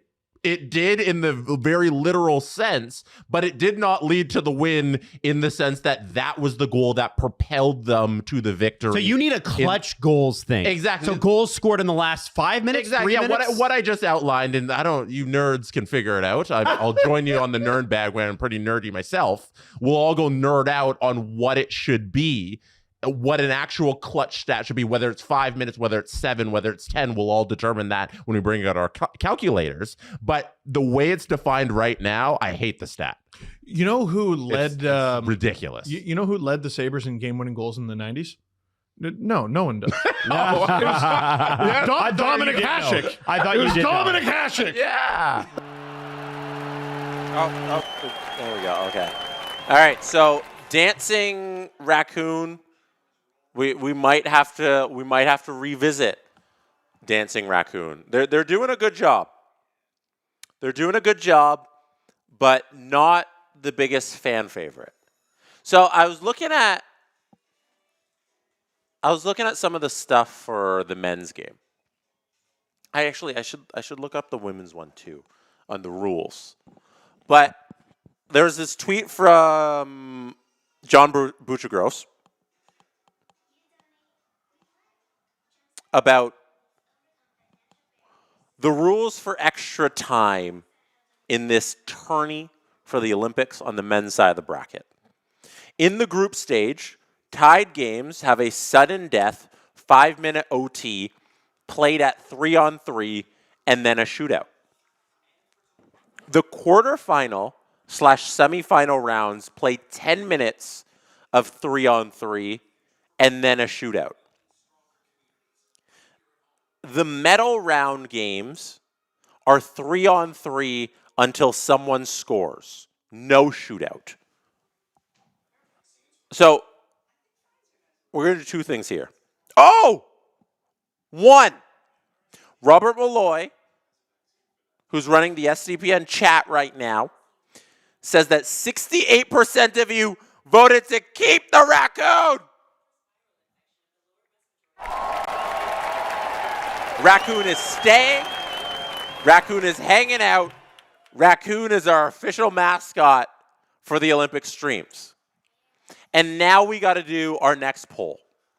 Because I need to know how you feel about 3-on-3 overtime potentially deciding an Olympic gold medal for whoever. If it's Canada, if it's USA, if it's probably going to be Canada. Because Crosby scored at 5-on-5.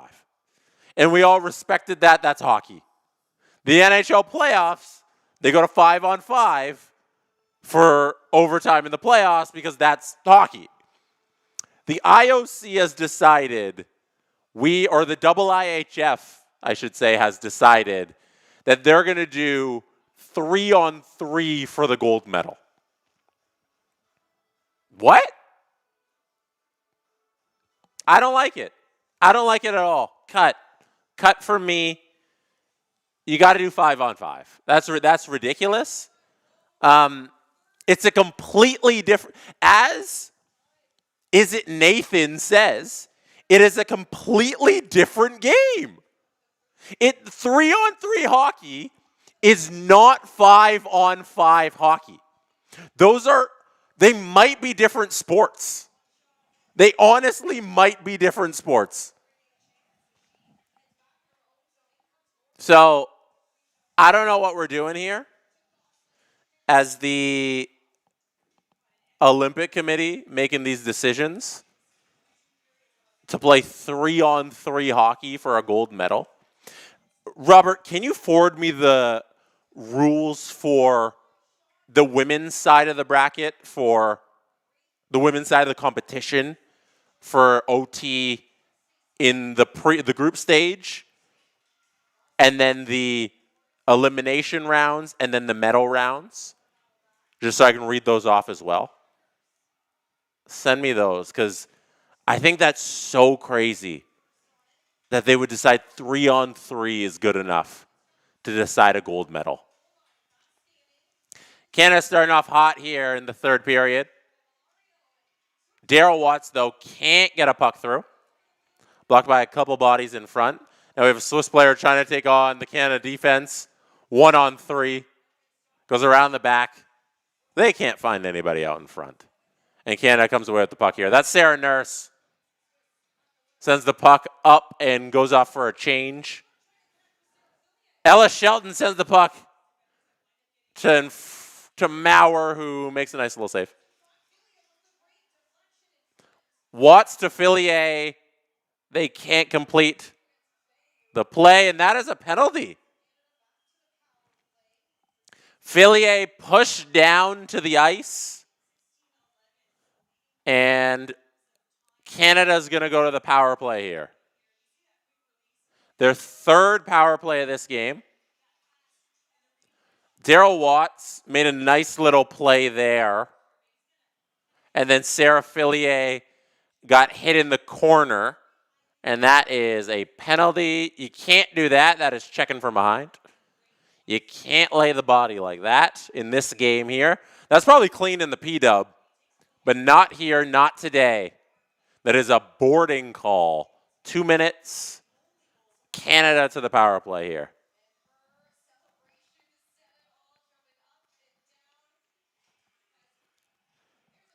Poulin wins the faceoff. They can't complete the backdoor play. And then another shot is blocked, and the puck leaves the zone here.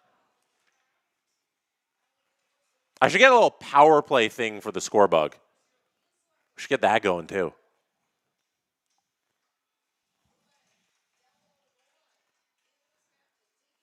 Poulin has the puck. We're waiting for history here from Poulin. 1 goal away from tying Haley Wickenheiser's record for most goals at the Olympics. There's a chance out in front. Natalie Spooner, net front Natalie. Can't bury it. Fillier here. Behind the net. It's a good little power play here for Team Canada. Watts. Over to Fost. Fillier behind the net. Poulin. Shot doesn't get through. Over to Fost. Fost to Poulin. Poulin to Watts. Watts dangles, shot, save, Maurer. Oh, Fillier fans on it. Fillier had it on her stick. Fans on the shot. And the puck's going to the other end there. Maurer, unreal so far. 33 saves on 34 shots. Here's Jenner with another shot on Maurer, who makes her 34th save of the afternoon. Daryl Watts, nifty little dangle. But Maurer in perfect position once again. Arm up against the post. Oh, Spooner couldn't get her stick down in time. They're showing the replay of Spooner missing a tip there. Fillier threw the puck on net, and then Spooner couldn't tip it home. Oops, score clock kept going during that pause. It'll catch up here. Time's at 16:15, so we'll get that score clock going once it hits 16 again. Here's a shot on net. Dangerous, but Maurer's able to fend it off. Oh, there's a hit. Ambrose is taken down. Erin Ambrose is okay. She gets up. Is that going to be a penalty? Canada just coming off the power play. Looks like they're going to go back onto the power play here. Yeah, that's a body check. Can't do that. No checking in this game. We have a super chat here. Thank you for the super chat. Robert Bett, who says, lopsided shots on goal, 30-3, amazing, only 1-0. That's what I keep hammering home. It is shocking that we are at this point here. 35-3 is the shots now. And it's only 1-0 Canada. They're reviewing this play here. We have an official review. Just in case this is a major penalty.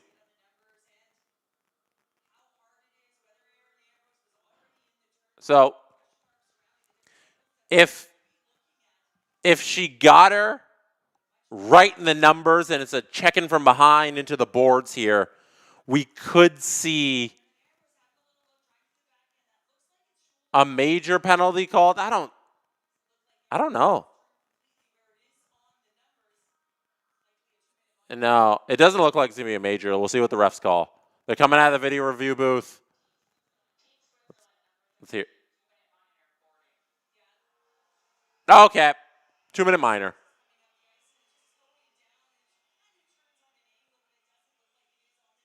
Two-minute minor boarding. Robert disagrees, says it's 5. I disagree with you, Robert. I think that's 2-minute minor. I think they got the call right. Ambrose was already kind of falling, already kind of going to the ground. Oh, there's a shot.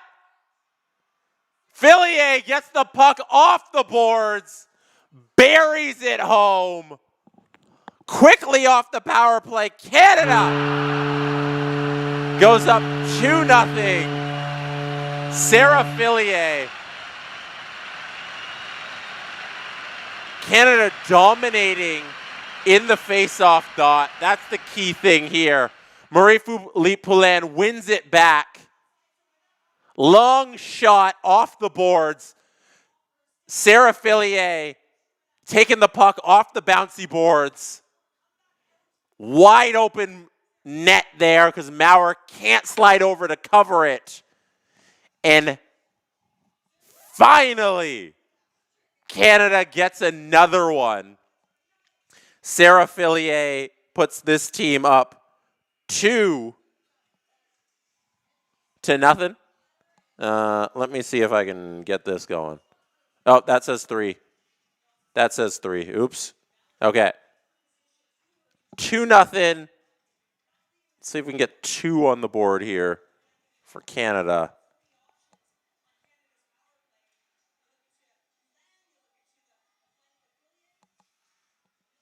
Boom. 2-0 Canada.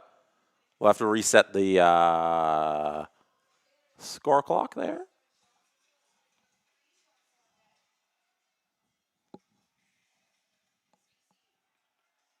There we go. Start at 15. We'll reset the score clock to 15, and there we go. Boom. Oh, Fillier almost buries that one too.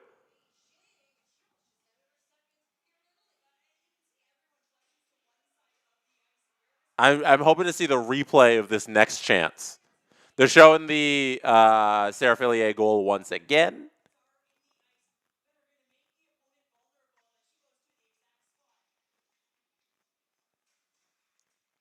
Maurer made a nice save on that last one. All right, back in the action. Shots 37-3. 2-0 Canada.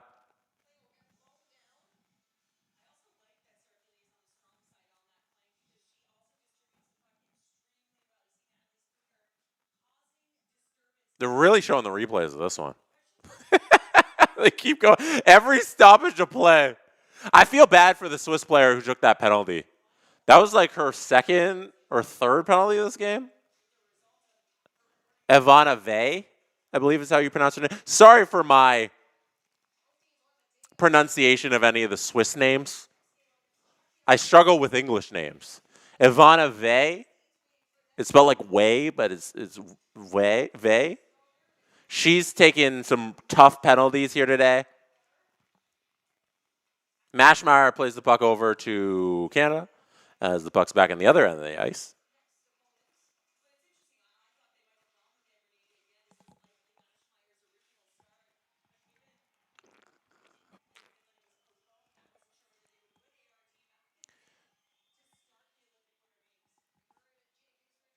Canada's taking the puck here through the middle of the ice. 39-3 are the shots. Ridiculous. Oh, okay. Delicate official says, "They is right, mate. We need to talk about."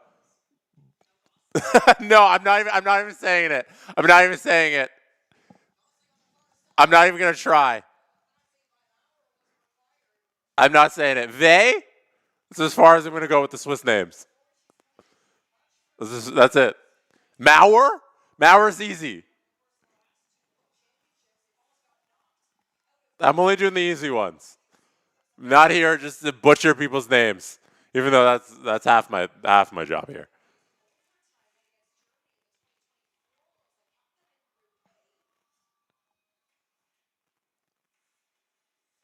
Canada here. Puck at the blue line. They send it in deep.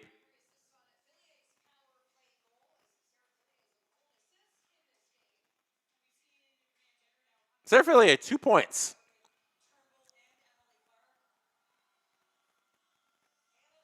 Oh, penalty on Canada? Okay. So penalty on Blair Turnbull. Penalty on Blair Turnbull here. We'll see what Switzerland can do here with the power play opportunity.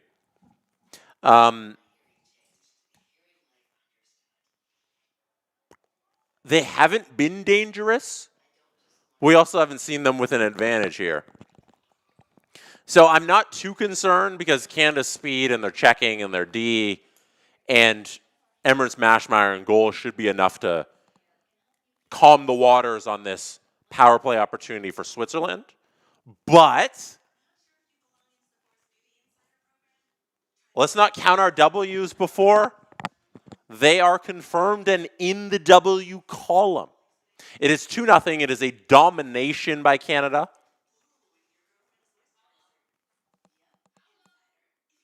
But it is only 2-0. Let's check in with the chat here. 40 shots on goal. That's 40. Brew Guy says, I'm waiting for the Canada-Finland game. Jesse pronouncing Finnish names. It's going to be rough. I'm glad that they postponed it. It gives me another week to try and learn how to pronounce all these names. I'm going to study. You know what? I'm going to study extra hard because I know no one believes me in that I can get this done and I can pronounce those Finnish names. Oh, there's a chance for Switzerland, and Mashmeyer makes the save. Turnbull's in the box, 2 minutes for interference. And Mashmeyer right away has to make a save.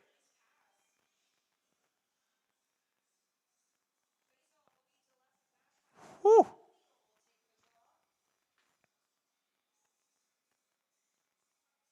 All right, Kristen O'Neill in the face-off dot for Team Canada. There's a little delay here. What are you guys waiting for? Oh, we need to start the clock here. Let's get over to 31. What is the delay? Chat, can you let me know what the delay is? I can't tell.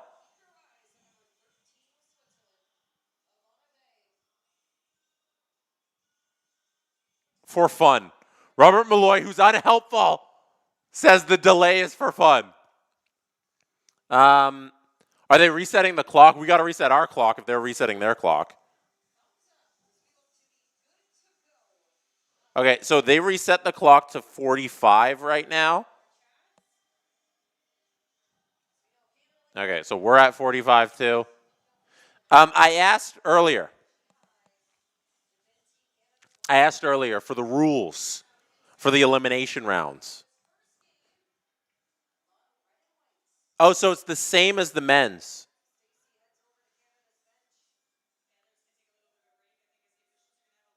Oh, no, it's a little different. So I had a problem with the way the IIHF has decided to run the overtime portions of these tournaments.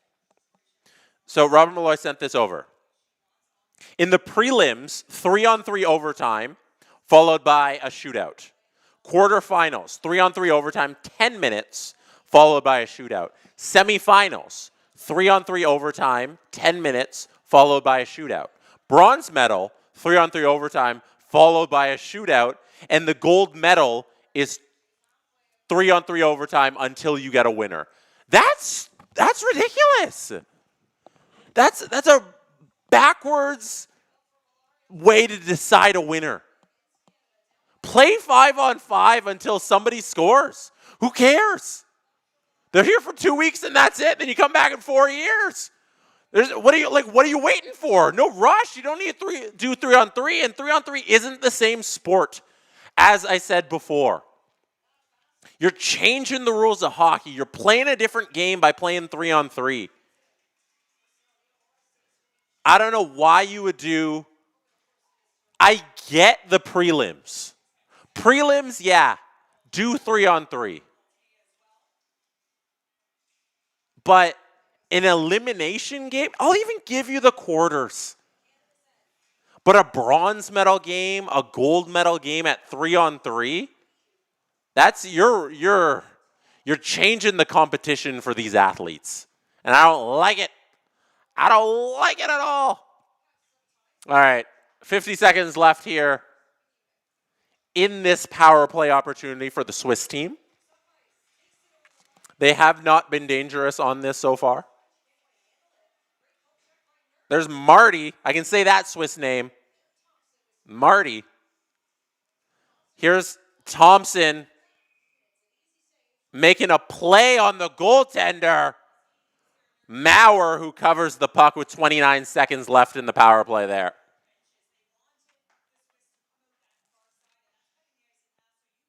Thompson's smart play shorthanded to just get the puck to the net, force Maurer to cover it, and kill some time there. Great stuff.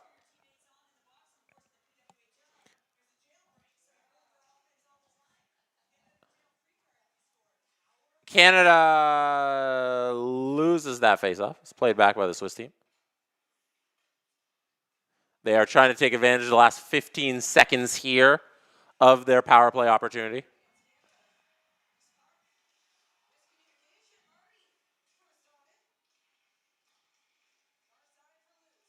They take a long shot on goal. It's blocked. Thompson's all over this penalty kill for Canada right now. Oh, here's Blair Turnbull out of the box. Breakaway. Maurer doesn't have to make a save as Turnbull goes forehand to backhand and wide. Oh my goodness.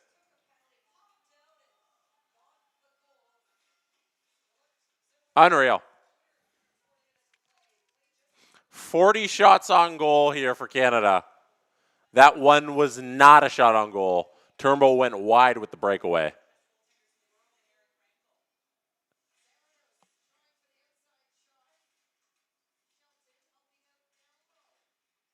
Ellis Shelton behind the net there. Canada's trying to fish the puck out of the boards. Sarah Nurse coming away with the puck. Nobody out in front.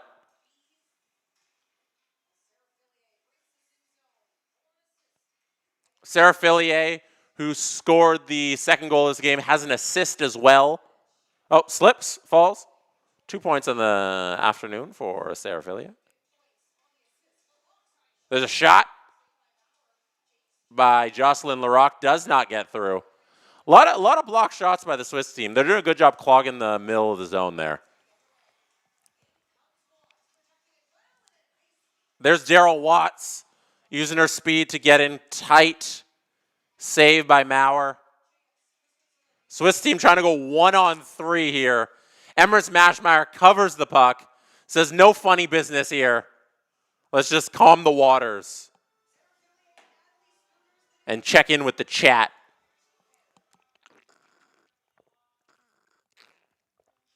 Water break. Stay hydrated, everybody. We have a super chat here from Robert Bett. Robert Bett, who's been hanging around all afternoon. Robert Bett, thank you for being here. Let me see if I got a little confetti for you, Robert Bett. Round of applause. There we go. A little confetti as well. There you go. Robert says, if the Swiss come back to win this, I mean, I miss my Leafs, but not that much. Hey, this red leaf isn't a blue leaf. Let's not bring blue leaf energy to the red leaf, okay? That's everybody vow to not bring blue leaf energy to the red leaf, okay? I have this Sidney Crosby McFarlane toy here because we've been talking a lot about Sidney Crosby. I went and grabbed this little guy to show him off. Look at this beautiful doll. 87. The face, it needs the beard. Like you can see up here, he has the beard. The face doesn't have the beard. He's been wearing the beard for so long now. There's the beard. That they need to put the beard on the toys now. Like that's where I'm at with the Sidney Crosby thing. He's a beard guy. That's his look. He's more beard than non-beard. That's where I'm sitting with the Sidney Crosby face on this toy. It needs the beard. But it looks great. McFarlane Toys, shout out them. Send us these nifty gifties. Canada, if you don't know, picked up a bronze medal in speed skating, the 300 meter. There's Mueller with a shot on goal. Point blank opportunity for Mueller. And this is what I'm talking about. It just takes one. It just takes one to make this thing a game. And Mueller there, thank goodness Mashmeyer is able to make that save.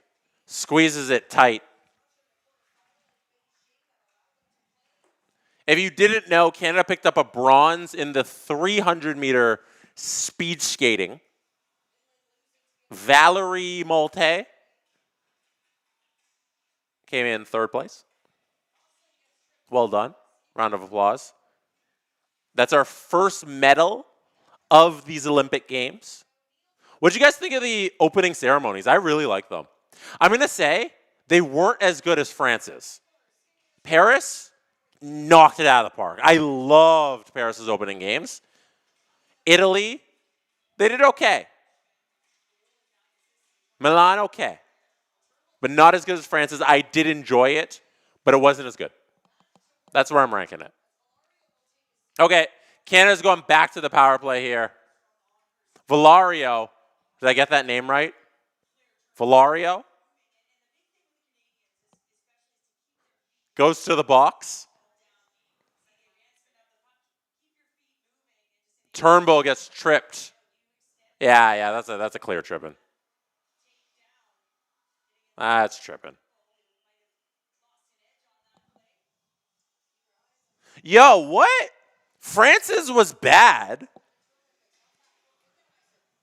Chat while drinks tea. Disagree hard. Oh, I dropped. Oh, there we go. Dropped the little buttons here. Disagree hard. France's was awesome. Loved it. Chance in front. Spooner can't bang that one home. Net front Natalie. Cutlery playing in front of the net all day long. Here's Daryl Watts right in the... Oh, Watts is alone in front with Natalie Spooner. Neither of them can get the puck past Maurer, who's just on fire all game long. And there's another save by Maurer. This time on Marie-Philippe Poulin. Maurer makes a save on the best player in the world there. Wow. Oh, Spooner got stonewalled by Maurer. Oh my gosh, the pad save there. Wow. The top of the pad got a piece of that puck, kept it out. Natalie Spooner almost had two today. I feel like Canada right now is comfy with this 2-goal. Like they're comfy if this thing ends 2-0. They don't really need to pile it on. I'd like a little bit more urgency here. They're getting opportunities, but like Maurer's so good. But they got to be able to finish on 45 shots. You're dominating. Oh!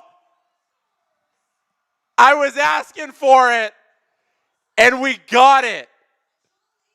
Gosling gets one to trickle through from the blue line.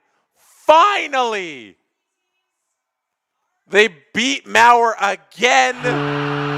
That is a goal for Canada. Julia Gosling from the point.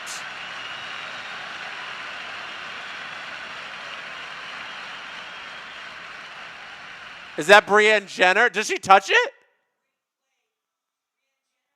Does Jenner touch it in front? Gosling gets the little tip there. Sorry, I'm just watching the replay. Julia Gosling's first goal of the tourney. Aaron Ambrose on the assist. Thompson on the assist as well. That's Jenner from Ambrose and Thompson. That should seal it for Canada. That's what I wanted. Just one more, right? Now we're comfy. Now we're good. We got it. We got it. They're showing it one more time. Yeah, it's Jenner out in front. Jenner doesn't touch it. It's Julia Gosling with the little tip there. Beautiful stuff on that shot from Ambrose from the point. Okay, so they are changing it.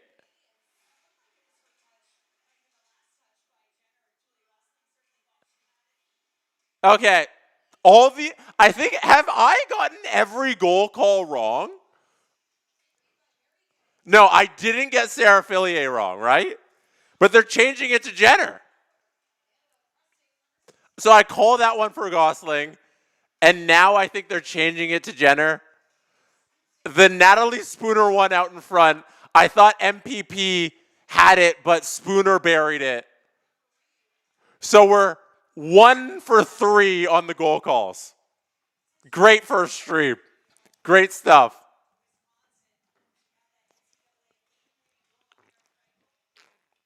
Maurer, though, unbelievable.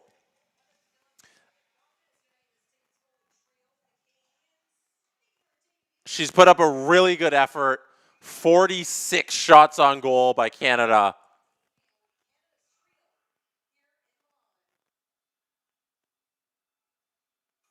And she's tried her best this game.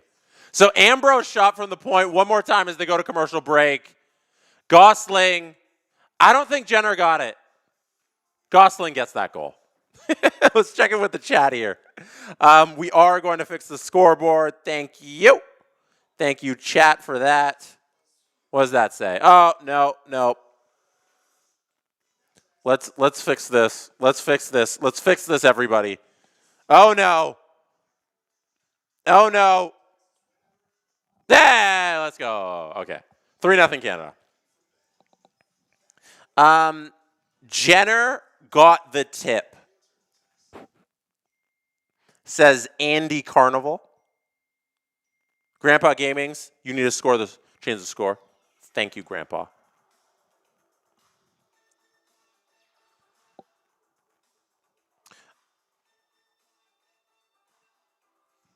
We had a super chat here. Some Sav Dragojevic. Sav Dragojevic. I don't know if I'm just patriotic, but I feel Vancouver's will be the best Winter Games opening ceremony ever. Vancouver's ended with, that was the one where Wayne Gretzky was on the car, right? And then he came in on the back of a pickup, and then he lit the torch, right? Am I remembering that correctly, chat? 2010 was a long time ago. I don't remember it too much, but I remember the end there. I think. There's another save by Maurer there. We're going to get this clock reset for you.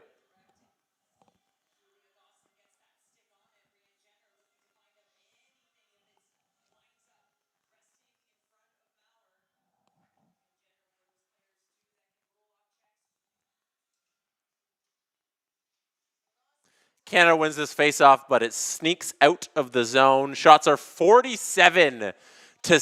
Can we get to 50 shots? 4:35 left. I think we can get to 50 shots.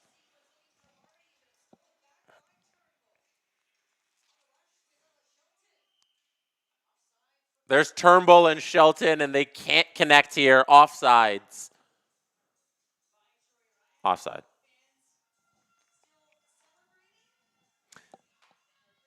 We got Cheeks 77. That says they better get scoring if that's Cheek 77 says, I want the Swiss to win with less than 10 shots. We want Canada to win with the Swiss getting less than 10 shots is what we want. Sava Dragojevic, who is trying to make me so hard look terrible by trying to pronounce their name because they keep sending in super chats. So I gotta read your name. Says, good attempt trying to say my name. I tried my best. That's what I don't want to. I don't want to think about what that Finland game is going to be like, where we get all of those Finnish last names. That's going to happen next Thursday. It's going to be a blast. I'm going to do a lot of homework to try and get all of those names right. Thankfully for this game, Mauer has been the name that we got to keep going back to for the Swiss team because she's been the star for them. And that's a reasonable one that I can say. Puck's out of play there with a tip shot. Showing a highlight pack there of Sarah Fillier and her game so far.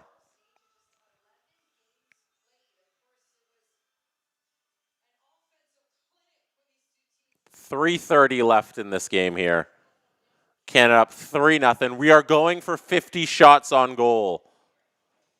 That is the goal for this afternoon. First of all, thank you. There's Daryl Watts with a shot. That's a goal by Daryl Watts. There's another one. Okay. The floodgates are truly open. Daryl Watts walks in, pots one for Team Canada. 4-0, 49 shots on goal. You absolutely love to see it. This score will, in the end, have an accurate representation of this game. Canada should be running up this score, and they finally are doing it. That is what we wanted to see out of this team. We can't have them win a close battle here. This needs to be a big victory for them, and we are getting that here. That is Daryl Watts from Thompson and Nurse. Multiple assists on the night now for Thompson. Great to see Sarah Nurse get in on the action. We stand Sarah Nurse every chance we can get.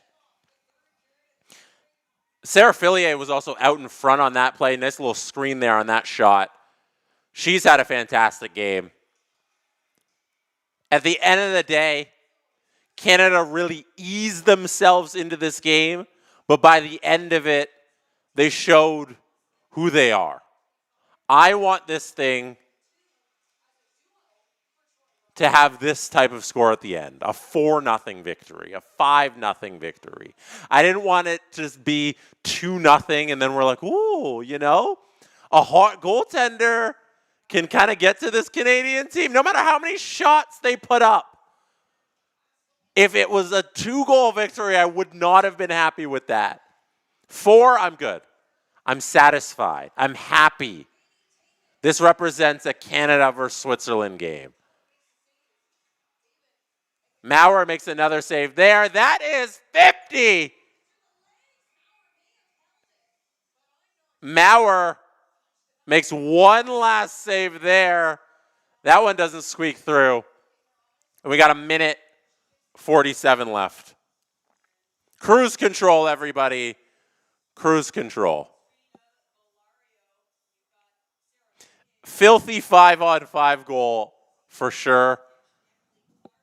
Shout out Stash O'Neill in the chat. Shout out all of you in the chat. I was saying before, first of all, thank you for hanging out here with your afternoon.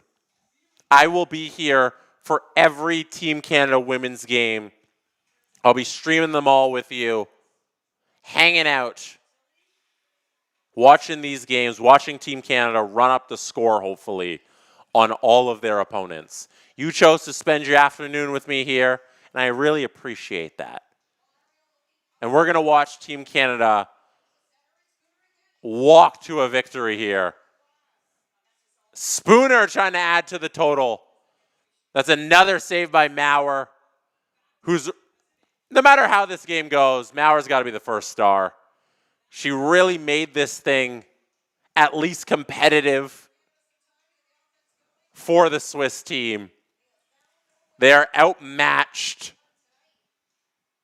in terms of talent against this Canadian squad, but Maurer held them in it for this game. And now we are under a minute left here. Canada, a little bit more pressure. They have not taken their foot off the gas here in this third period. They're still setting pucks onto net. Villarreal clears it. Laura Stacey around the back can't complete the wraparound. Stacey still now with the puck again. Here we go. 14 seconds left. Canada, we getting one more goal. We making it 5, 4, 3, 2, 1. Canada wins game number 1 of their tournament 4-0 against Switzerland.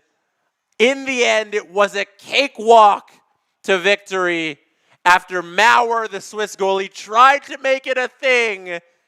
She could not stand on her head and stop all 51 shots on the board for Team Canada.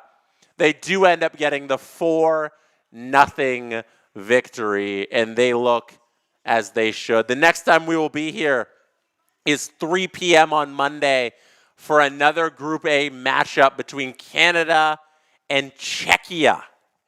That's who Team Canada has got on Monday.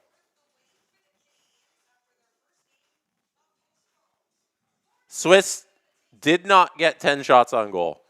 You absolutely love to see it. And you know what else you absolutely love to see? Our dancing raccoon. Our dancing raccoon come out and celebrate the victory for Team Canada. Thank you all for being here. This was a blast. Chat, last check-in with all of you. Final shot total, says Mike, 55-6. We got Colleen shouting out the DOS. Yes, the raccoon is our DOS for today. A lot of Canada emojis. Crab people emojis. MPP does not set the record for, match the record, I should say, for goals at the Olympics. We'll have to wait till Monday against Czechia to see if she breaks the record or ties the record there. I think that's it. Enjoy your afternoons. Canada already a medal, these Olympics, a bronze medal in speed skating. I'm going to tune in to more Olympic action as the night rolls on. We're going to be back here on Monday at 3 p.m. Shout out Robert Malloy in the chat. Did a fantastic job modding this whole thing and hanging out with you all. I'll see you again on Monday at 3. Tune in then. I think that's it. Did I forget anything else? I think that's it. Okay. Good night from Toronto.